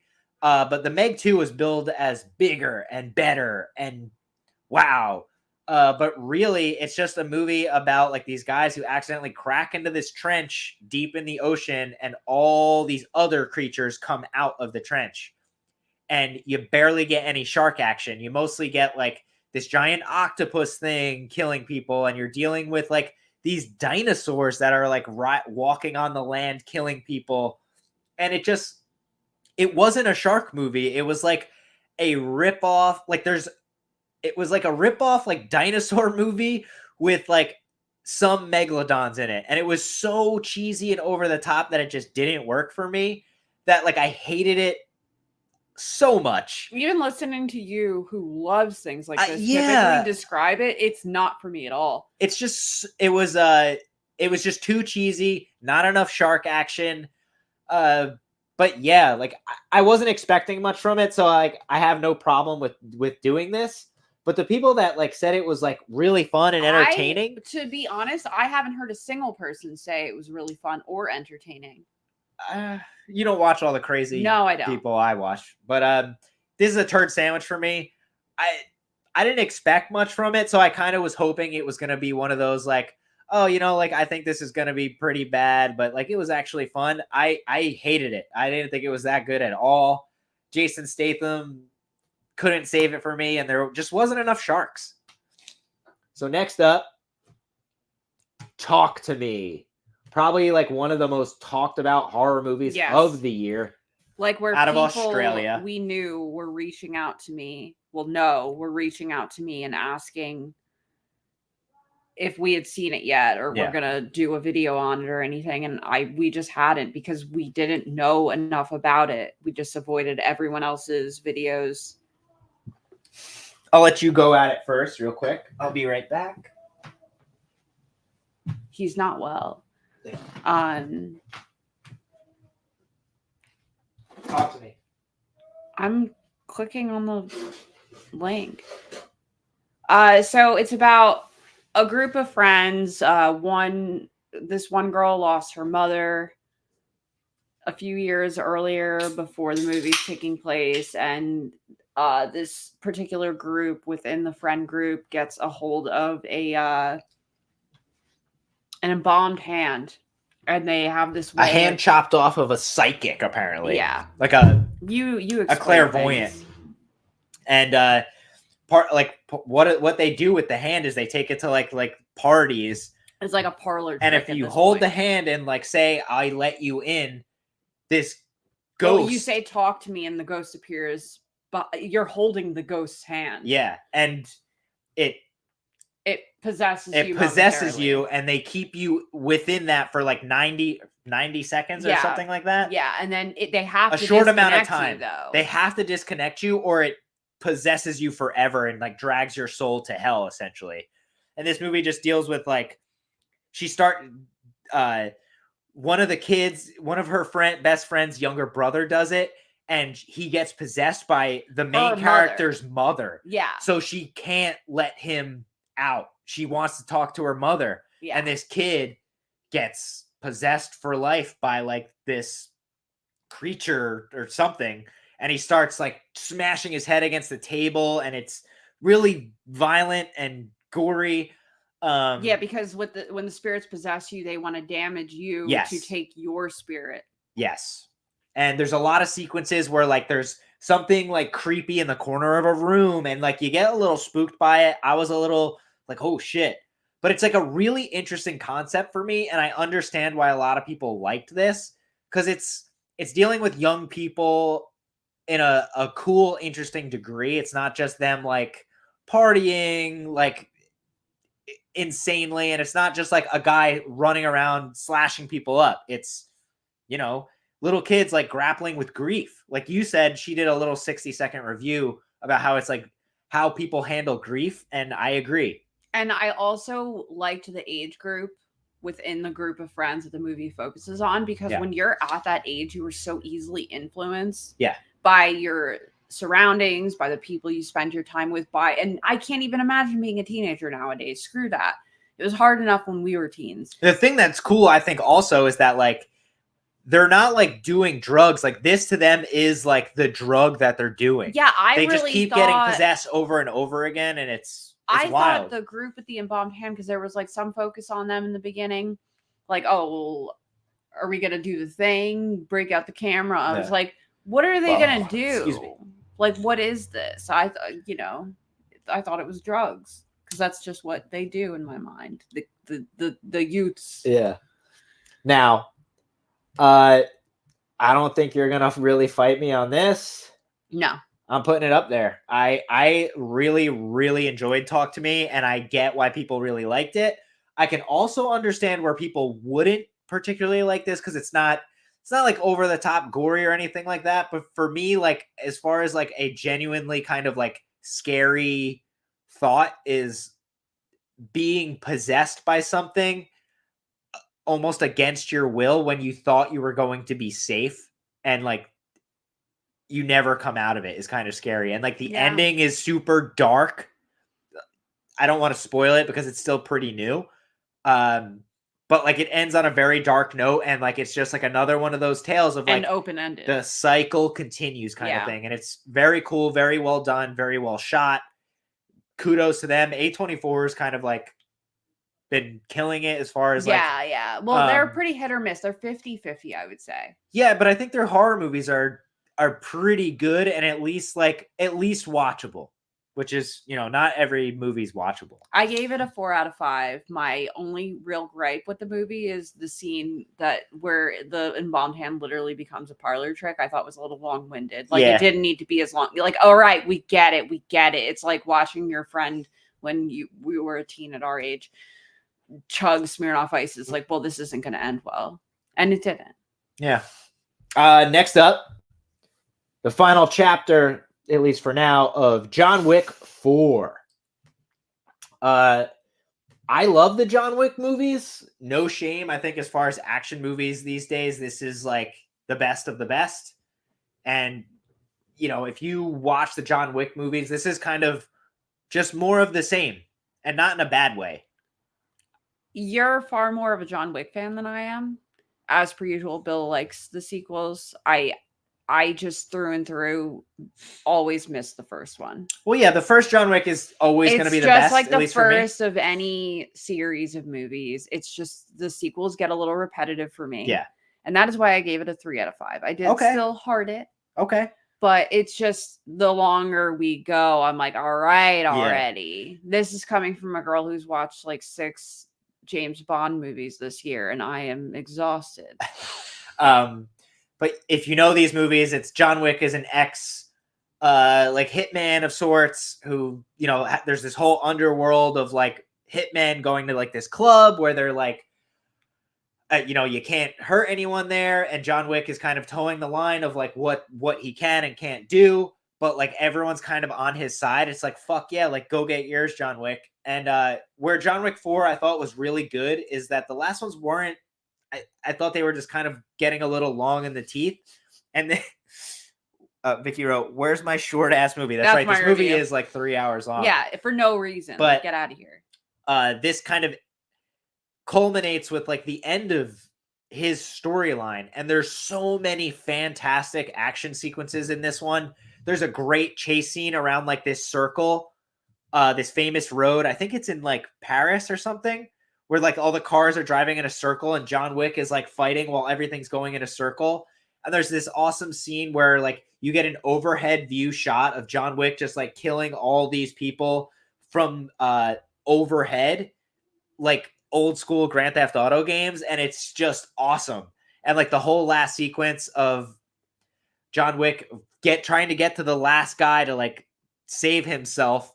And they're just like shooting him down the stairs over and over again. And then in the end, like John Wick does technically win, but he bleeds out and dies on like the stairs outside like the Eiffel Tower.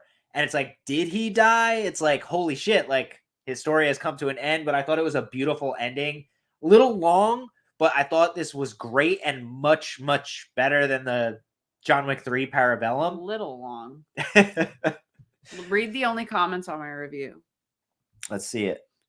Dude, almost 3 hours. Ben-Hur must be spinning in his grave. Thanks, Susie. But yeah, I love John Wick 4. I love the John Wick movies as a whole. Hopefully Vicky doesn't fight me on this one. Do whatever. I am putting this one in pretty good. Yeah, that's fine. Yeah. Again, I thought it was just too long for me. Yeah, I thought it was great though overall. For a John Wick movie and for an action movie, this is the benchmark that has been set. It's not too CGI. It's still obviously not in the realm of believability, but it's just enough where you're like, this is fucking awesome. It's a spectacle. You're going to see this spectacle, you know, and it certainly is that. And Keanu Reeves has cemented himself as like an action star, which is great. Love Keanu. Who doesn't? But that's enough. John Wick 4 was great. All the John Wick movies, I think, are at least good. First one's still the best, but John Wick 4 was awesome. Next up, another sleeper, Sisu. I gave it a 5 out of 5. There you go. You heard it from her. And she's a lady. No, and I am very particular. Oh, whoa. Hold on. Her least favorite of all 4 was part 4. My mom. She loved the show. We have not watched the show, The Continental, yet. It got pretty bad reviews, but you seem to really like it. Yeah. Have not seen it yet. I definitely will give it a chance. Mel Gibson's like the villain, which is pretty cool. Yikes. But yeah, Sisu. This is a movie that came out of nowhere.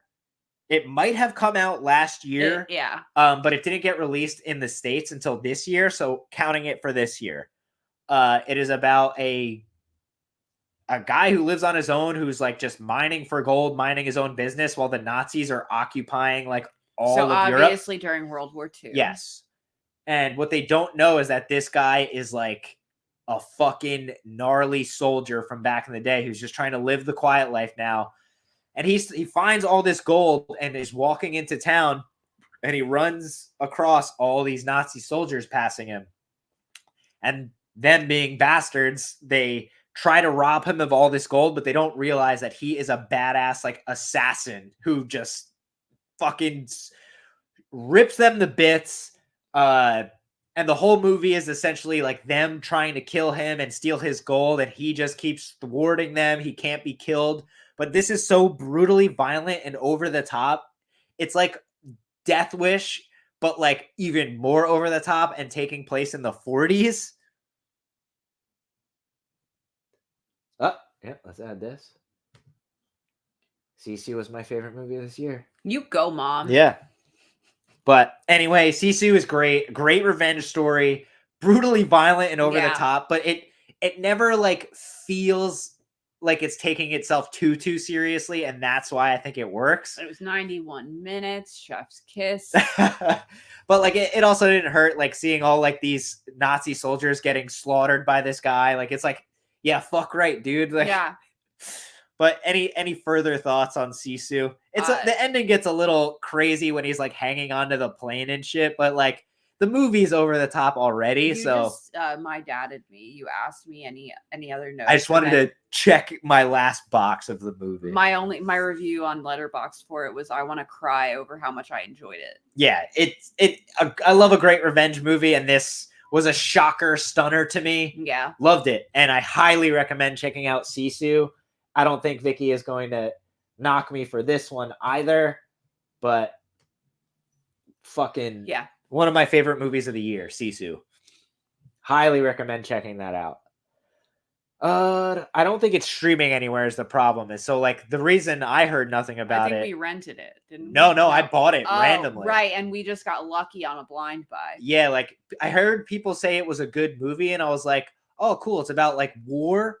Granted, it's not, but it takes place during war. Yes, and I love war movies, and holy shit, this was not what I expected, but in the greatest way possible.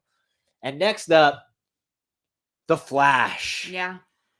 Now, you'll notice we don't like superhero movies. No, it's not our bag at all. That's why there's no Guardians of the Galaxy on this list. There's no like the Marvels. Like I don't see that shit. It's all drivel to me. The one superhero I tend to lean into that I really like is Batman. Yeah. I always have liked Batman since I was a little kid. So I at least try to see ones involving Batman. And this had the return of Michael Keaton as Batman. And I don't fuck with any of that stuff. Any movies I watch to this degree are Batman movies, and they're with Bill. Like I would probably watch The Batman on my own because I just really enjoy that movie. Yeah. But like otherwise, even I've then, I liked- saw it because you put it on. I've liked every Batman movie, and that was the draw for this. The draw for me to see this movie. It revolves around the Flash, who is a part of the Justice League with Batman, and he's going back in time, like running fast to go back in time to try and save his mother from dying. And he accidentally goes back so far in time. He goes so far back in time that he accidentally goes and instead of running into the Ben Affleck Batman, he runs into the Michael Keaton Batman from 1989. So it's dealing with that like kind of like bullshit, like multiverse sort of storyline where like all the Spider-Man movies are technically canon and shit like that. But they are trying to save the world from Zod, who was like the Superman, the guy who tries to kill Superman and all this shit. It was the only reason I didn't hate this movie is that everyone bashed it. So when I put it on, I was like, man, this movie's going to be terrible. Yeah, I thought he even promised me that if it's that bad, that he'll turn it off. And it never got to that point. Yeah. I mean, like I said, it's about like the Flash trying to save his mother. And what he does accidentally by saving his mother is change the events of time as we know it. So his evil self is like killing people and not letting the world get better. I thought seeing Michael Keaton as Batman one more time was so good. Other than that, like this movie was okay at best. That multiverse bullshit fucking sucks. But seeing Michael Keaton was great for my young heart who loved Batman 1989 and Batman Returns and all that. But the ending was kind of funny when you get a glimpse of George Clooney as Batman. But other than that, I don't think this movie deserved as much hate as it got. I think it was mostly just due to the fact that everyone hates Ezra Miller because he's a piece of shit. But I didn't think this was as terrible as everyone thought. I gave it a 3 out of 5. Wow. I thought it was entertaining. Yeah? That's literally all I got for it. My review of it is shut up and eat your fucking popcorn. Yeah. I don't care about Marvel movies. None No. of that stuff is enticing to me. I just don't give a shit. And then that popped up. Rest in peace, HBO. Yeah. And we put it on and I enjoyed it. And yeah, it was like, an eat your popcorn kind of movie. Yeah, nothing But crazy. Everyone was roasting it. I didn't hate it as much as I thought I would. I thought it was okay. And seeing Michael Keaton, like I said, was a nice touch to the feels. I'm curious to see if you put it in the same place I'm thinking of and you did. Yeah, I thought it was okay. Like I would watch it again, mostly just to see Michael Keaton. But definitely didn't deserve the hate it got. But anyway, The Flash, that was probably the only superhero movie we watched all year. Yeah, well, that's also typically more than usual. Yeah, unless it's just Batman oriented. But anyway, the last movie that we have on this list that we saw this year, Vicky was much more a fan of than I was. It is the Hulu original Appendage. And I'll let you take this one. Damn, I thought I wrote a review, but I didn't. I rated a 4 out of 5, which is crazy. That has a 2.8 average. We watched it not that long ago. Almost 3 months ago. Not that that's that much longer than a lot of these. It feels like a spiritual successor to Basket Case in a way. Yes, that's what I liked about it. Thank you for reminding me. Yeah, it's like about this girl who has this like growth on her side. Yes. And it starts to control her mind. But it's actually her negative thinking about herself, about her situations, her surroundings that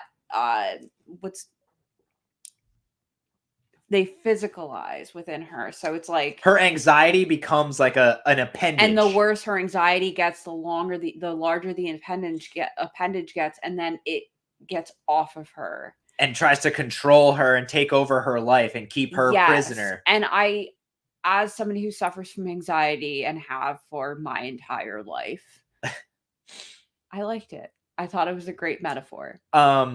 And she meets up with like this group of other people who are suffering from the same thing. And how you take care of them and tolerate them. You essentially drug it to like keep it at bay. so that way you can live your life anxiety free. But the twist of the movie is that like the people at this meeting are all the appendages, full grown. Because the appendages take over and take their form Yeah. and then turn you into the creature. Yeah. Oh, thanks for reminding me. Wow, it's yeah. only been 3 months and I'm super cool twist. The movie was, I had no expectations because I heard nothing about it, but I thought it was okay. It definitely resonated with her more because it's also very female centric.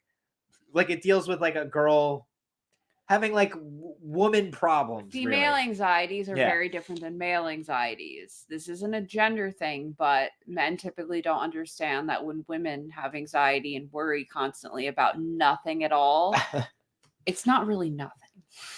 All right. I don't think you'll argue with me putting it in meh, because I remember you really liking it, and the fact that you really liked it made me like it more. Whereas I was a little bored by it, but like hearing you, the way you described it, made me like it a lot more. I would have put it at pretty good, but I wouldn't argue with meh because I could totally see it not resonating with a larger audience. Okay. Well, there you have it. 2.8 average. We did it. We fucking did it. These are all like the movies that came out this year that we managed to see right here. I have 2 takeaways from movies of this year. A lot of meh. Quit the spider walking. Yes. Just quit it. Yep. Stop. End it. Please. It's over. Come on with the CGI. Like, no, that's a given every year. It's going to happen. And it's going to continue to happen. But it's getting a little too over the top. The other takeaway I have is stop going back in time to try to change. Stop with the multiverse. Yes, you can't. We have learned from many movies before that if you go back in time to prevent a murder, prevent an accident, it never works out. We saw it in Back to the Future and it didn't really pan out that good. Stop it. Stop doing that. And they did it so many times this year, and I am tired. Yeah, superhero movies these days suck. That's all it is about. Not even the Flash, like Totally Killer. Like, you can't do that. Like, we learned nothing. Yeah. And if you go back and interject it, like, all right, the storyline of like, well, if you go back and interject and mess with it, you'll never be born. Like, yeah, we get that. But like, if you affect it so your such and such relative, friend, what have you, doesn't get murdered or an accident happen, what have you, like, what are you changing about the future by preventing this? Like, what will be. Que sera, sera. All right. I also would add, let's chill with the sequels. Yes. Granted, this next year coming up is going to be sequel laden as hell. Like, not even laden. Not even just in the horror genre. There's just so many sequels coming out this next year. Beetlejuice 2 is finally coming out, which, you know, that's going to go the route of The Force Awakens and like Ghostbusters Afterlife. It's going to rely heavily on just like retreading like what made the original good, which won't be a bad thing. I don't really need a Beetlejuice 2. No, same. And at this point, like, so much time has passed. Stop it. Yeah. I'll still see it, like, you know, whatever. Maxine, which is the third movie in Ty West's X, and Pearl. I was the first to slam when Pearl was coming out, but like, honestly, I'm looking forward to Maxine. I think it'll be a good time, especially the fact that it takes place in the 80s. What else is coming out this year? I have a few that I'd like to bring up that I watched without you. Okay, yeah, go for it. I rated all of these a 3. Okay. They're all available on Hulu, or I think one of them came off of Hulu since I watched it, but I don't know. All right, go for it. I gave these all a 3. Missing with Storm Reid from Euphoria. I actually heard that pretty good things about that. Yeah, that was decent. Boston Strangler. That's got Keira Knightley. Yes. I started watching that with you and I fell asleep. And I was I thought it was boring. Yeah, fair. Yeah. I get it. True crime stuff. If you're into that, do it. Mm-hmm. To Catch a Killer, decent. It had one of the wives from Big Little Lies in it, which was what enticed me, but like kind of true crime centric again. And I gave these all 2.5. Okay. You're So Not Invited to My Bat Mitzvah. Oh yeah, I hated that movie. Yeah, I thought it was fine, but 2.5, so middle ground. You People, 2.5. White Man Can't Jump. That was awful. Yeah, I didn't include that in this list because it just. I didn't want this to be too negative, and like in the year of meh, that was just bad. Watch the original White Man Can't Jump. That one, ugh. And I also gave The Mill 2.5. It was unremarkable. I can't remember the main actor's name right now, or I would cite it. The Fall of the House of Usher. That's a TV show, though. It's That's not a included. mini-series. Not included. But it's on Letterboxd. I'm not talking at length about it. The Fall of the House of Usher and I loved Fall of the House of Usher, but I wouldn't include it in a movies list. Okay, well, it's available on Letterboxd. And Love Has Won the Cult of Mother God. I watched also. Okay. I gave Fall of the House of Usher a 5 and Love Has Won a 3. I met one of the followers. That was it.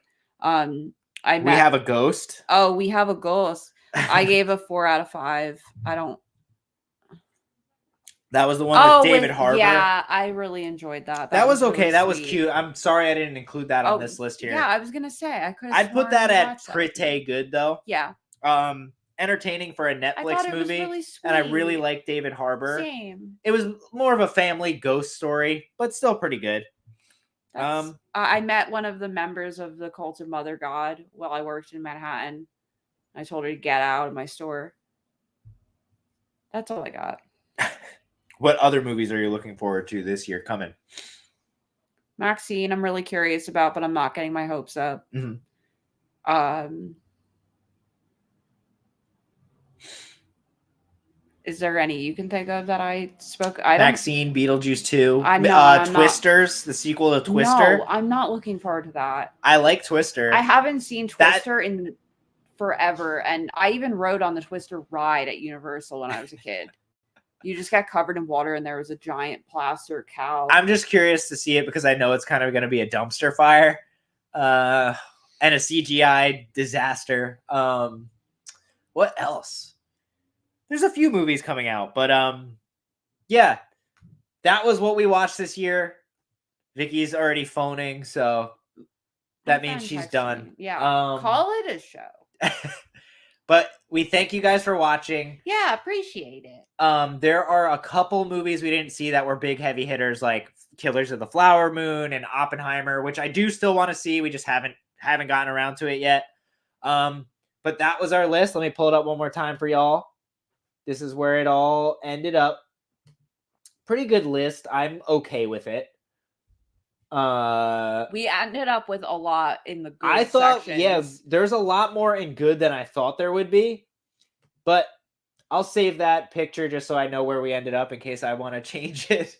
But no, you will not. No, I wouldn't change it. But thank you guys so much for watching, and thank you so much for watching our videos all year. This is something mostly me, but have wanted to do for a long time, and I appreciate everyone who's ever tuned in and continues to watch, regardless of what we're talking about. I really appreciate it, and I really enjoy appreciate it. Yeah, and I really enjoy doing the live ones because we could just like go on at length and talking about nonsense. But we hope you guys have a great new year. Pretty meh year for movies this year, but maybe next year will be bigger and brighter. Who knows? Overall, though, at least it wasn't terrible. It wasn't an awful year, but wasn't great, but wasn't awful. Yeah, but we love you and thank you for an awesome year. We hope you have a safe night tonight. Don't do anything too crazy. Take her easy out there, and Happy New Year. Happy New Year tomorrow, and in 5 hours. Yeah. Cheers. Thank you guys. Anyone catching this on the replay, and thank you for anyone who has stuck with us for this long. We've been going on forever. But I think it's just my mom at this point. Yeah. Happy New Year, Mom. Yes. Love you guys so much. And until next time, adios. Hopefully we'll see you sooner rather than later. You will. You're stuck with us. Bye, guys. Love you.